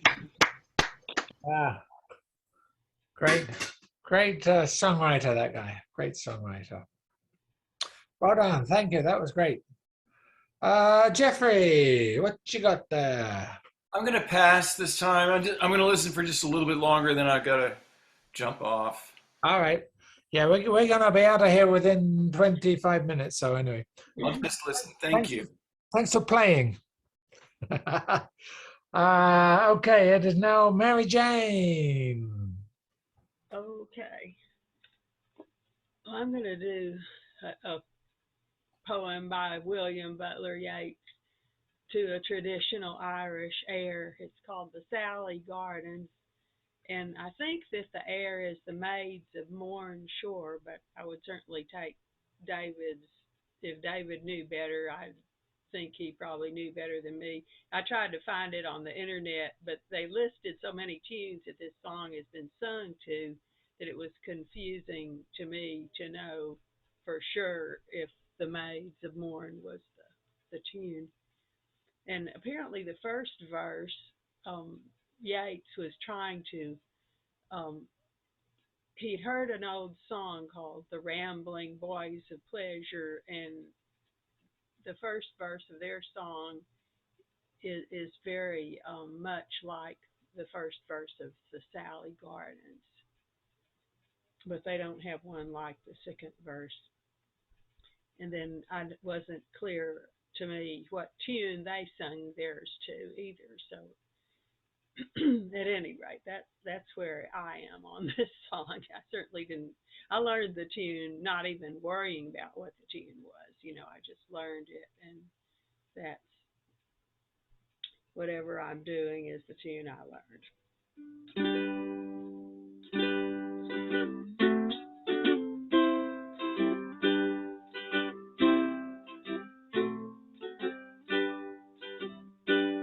Down by the Sally Garden, my love and I did meet.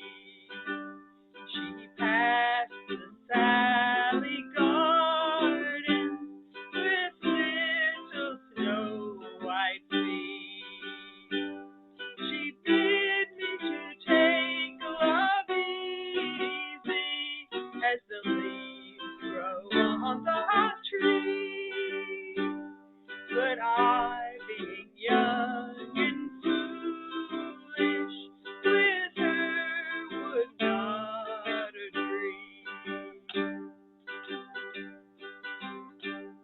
In a field down by the river, my love and I did stand, and on my leaning shoulder she laid her snow white hand. She bid me to take life easy as the grass grows on the weir. But I was young and foolish, and now I am full of tears.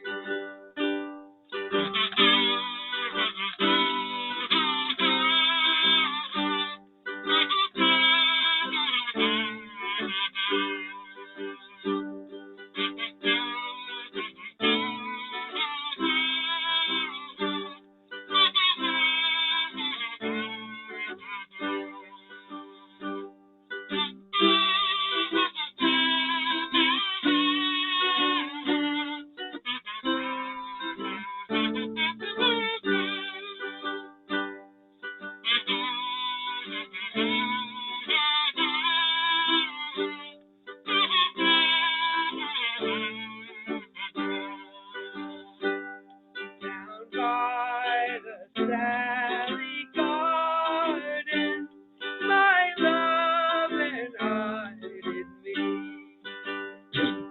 She passed the Sally Garden with little snow white feet. She bid me to take love easy as the leaves grow on the tree. But I, being young and foolish, with her would not agree.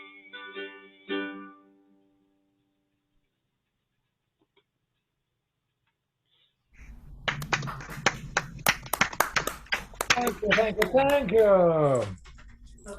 Yep, a sad tale, a sad tale. All right, we have Rick. Rick, Yeah, that sad tale reminded me of your dog that we can see off in the distance every now and then. But I did want to make sure that everybody had a chance to see my T-shirt here. Just, to put out a word for all engineers. This is a poem that I've read a million times here. Since it's the last time around, I figured it'd be a good time to read it. It's called Song Circle. Wrote it back in 2019. We circle and sing while harmonies wind and voices ring. The voices sing words and sometimes lament about things in the world and people's lives, spent having families and jobs, and then it's the end. All stretched out and silent, no more will they bend. Sometimes we hear in a circle so round a voice all alone, ululating and skating its sound, a cry for peace or a cry from pain. No matter of which, we judge them all to be sane. Then instruments join in to bolster that voice in carrying knowledge and making its choice. All join in marrying sound to the words sung sweetly, discreetly, not sounding like birds. Until we listen and hear each time slowly a song we must sing quietly, not coyly. The parting glass will sound out our remorse at going our separate ways, which we must, of course. But listen each month and you'll hear a sweet sound as back to this place our feet will have found, and singing again will keep us up on top to life in this world, which for us will not stop.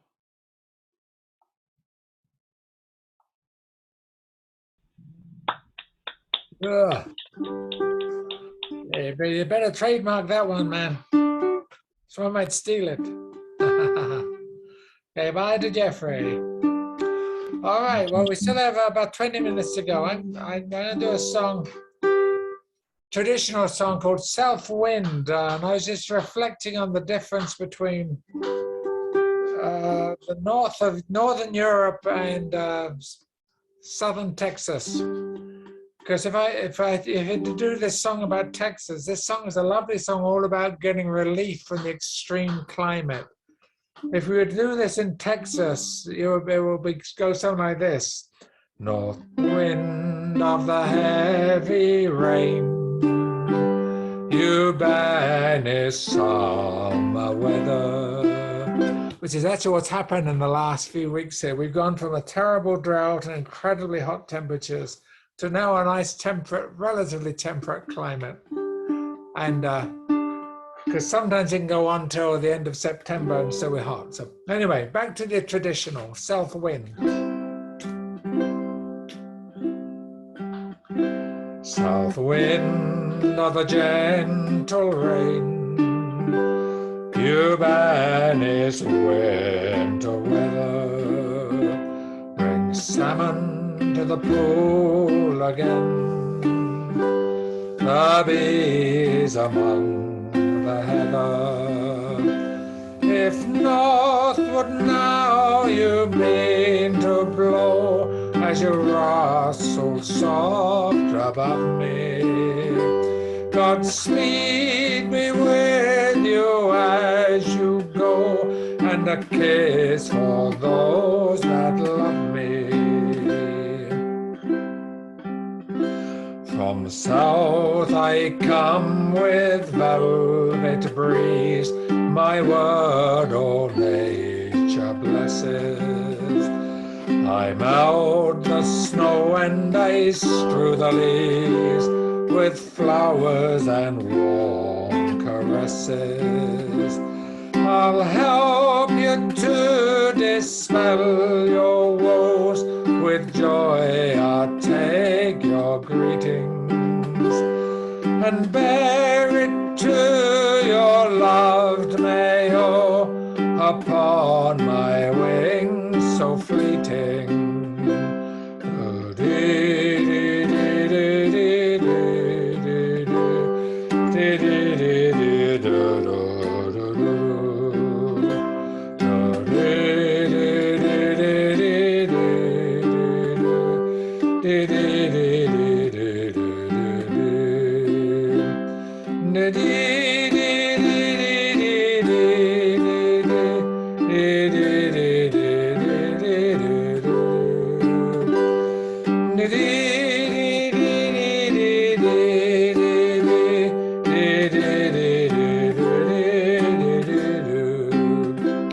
My Connaught famed for wine and play, so leal, so gay, so loving, is my fond kiss that I send today, borne on the wind in its roving.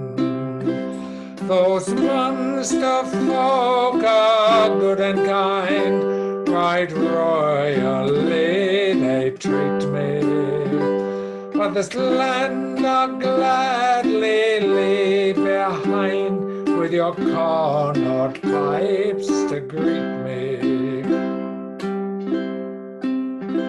South wind of the gentle rain, you banish winter weather, bring salmon to the pool again, the bees among the heather. If northward now you mean to blow, as you rustle soft above me, Godspeed be with you as you go, and a kiss for those that love me.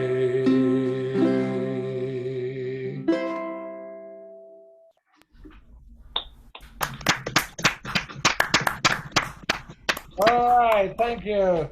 And we have time, David and Pelagie, to do another round if you wish. Well, you can start and we'll stop at 5 to 5. So we got, anyway. Take another one. Okay, it's a nice short one, slightly different from the other stuff I've done. Will I ever return to my island of Lewis, to the island of heroes whose streams are like wine? Will I ever return to the high bends of Lewis? For I am a soldier, the choice is not mine. For I left the island as summer departed, tired of the sea and the land of my birth, fishing the herring from Fraserburgh harbour, northward to Orkney, beyond Pentland's Firth. The skipper would steer in his canvas enclosure, watching the glens as they pass by on shore, watching the sea as it swirls to the leeward, but I'll go to sea for the herring no more. No more will we land, no more bring the nets home, no more with my fellows retire to the inn, to draw and to measure a fine cask of whisky, as drinking and singing together begin. Will I ever return to my island of Lewis, to the island of heroes whose streams are like wine? Will I ever return to the high bends of Lewis? For I am a soldier, the choice is not mine. That's the title. Les Barker again, thanks. Yeah, that is very appropriate, I think, for this time of night as well. As is this very, very short one. I know I've gone out of turn, but apologies for that. That's all right. Written by an Irish person, John Philpott Curran, and it's only got 2 verses, so it's very short. If sadly thinking with spirits sinking, if sadly thinking with spirits sinking, could more than drinking my cares compose, a cure for sorrow from sighs I'd borrow, and hope tomorrow would end my woes. But as in wailing there's naught availing, and death unfailing will strike the blow, then for that reason and for a season, let us be merry before we go. Then for that reason and for a season, let us be merry before we go. To joyous stranger, a wayworn ranger, in every danger my course I've run. Now hope all ending, and death befriending, his last aid lending, my cares are done.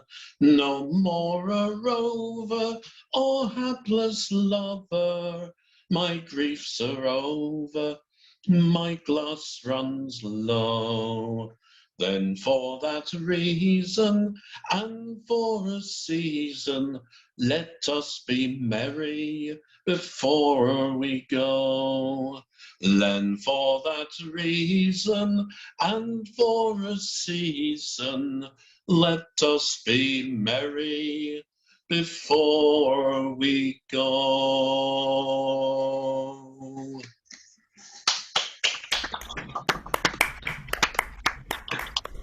Excellent. As that's a farewell kind of song, I'm going to suggest we move to the parting glass, which is the final song, and then the instrumental David plays after that, and then we get out of here. So, David. It's an Irish jig called Happy to Meet and Sorry to Part.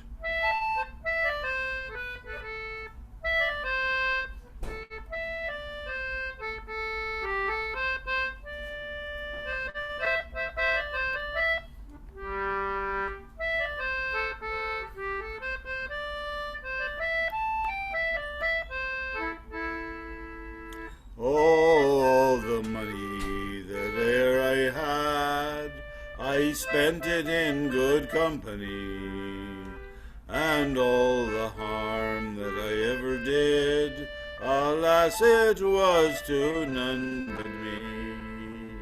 And all I've done for want of wit, to memory now I can't recall. So fill to me the parting glass, good night and joy be with you all. Oh, if I had money enough to spend, and leisure time to sit a while, there is a fair maid in this town, who sorely has my heart beguiled. Her rosy cheek and ruby lips, I own she has my heart in thrall. So fill to me the parting glass, good night and joy be with you all.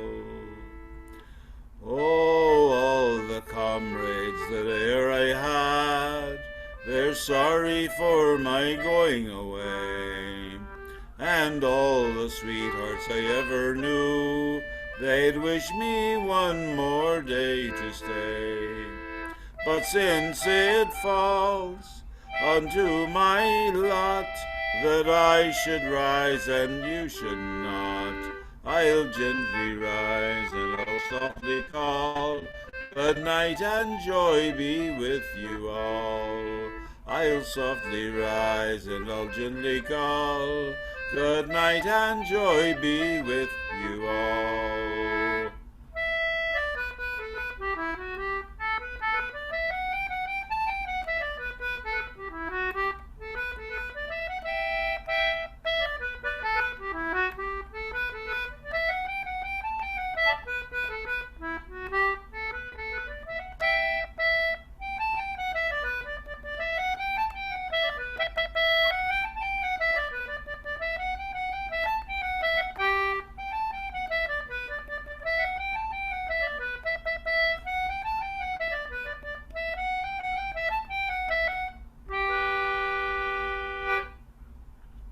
See you next time. Yeah. Bye, everybody. Yes.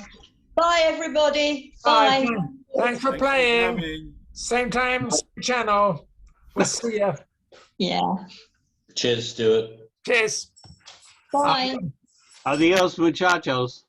I'm hitting the big button now. Here we go.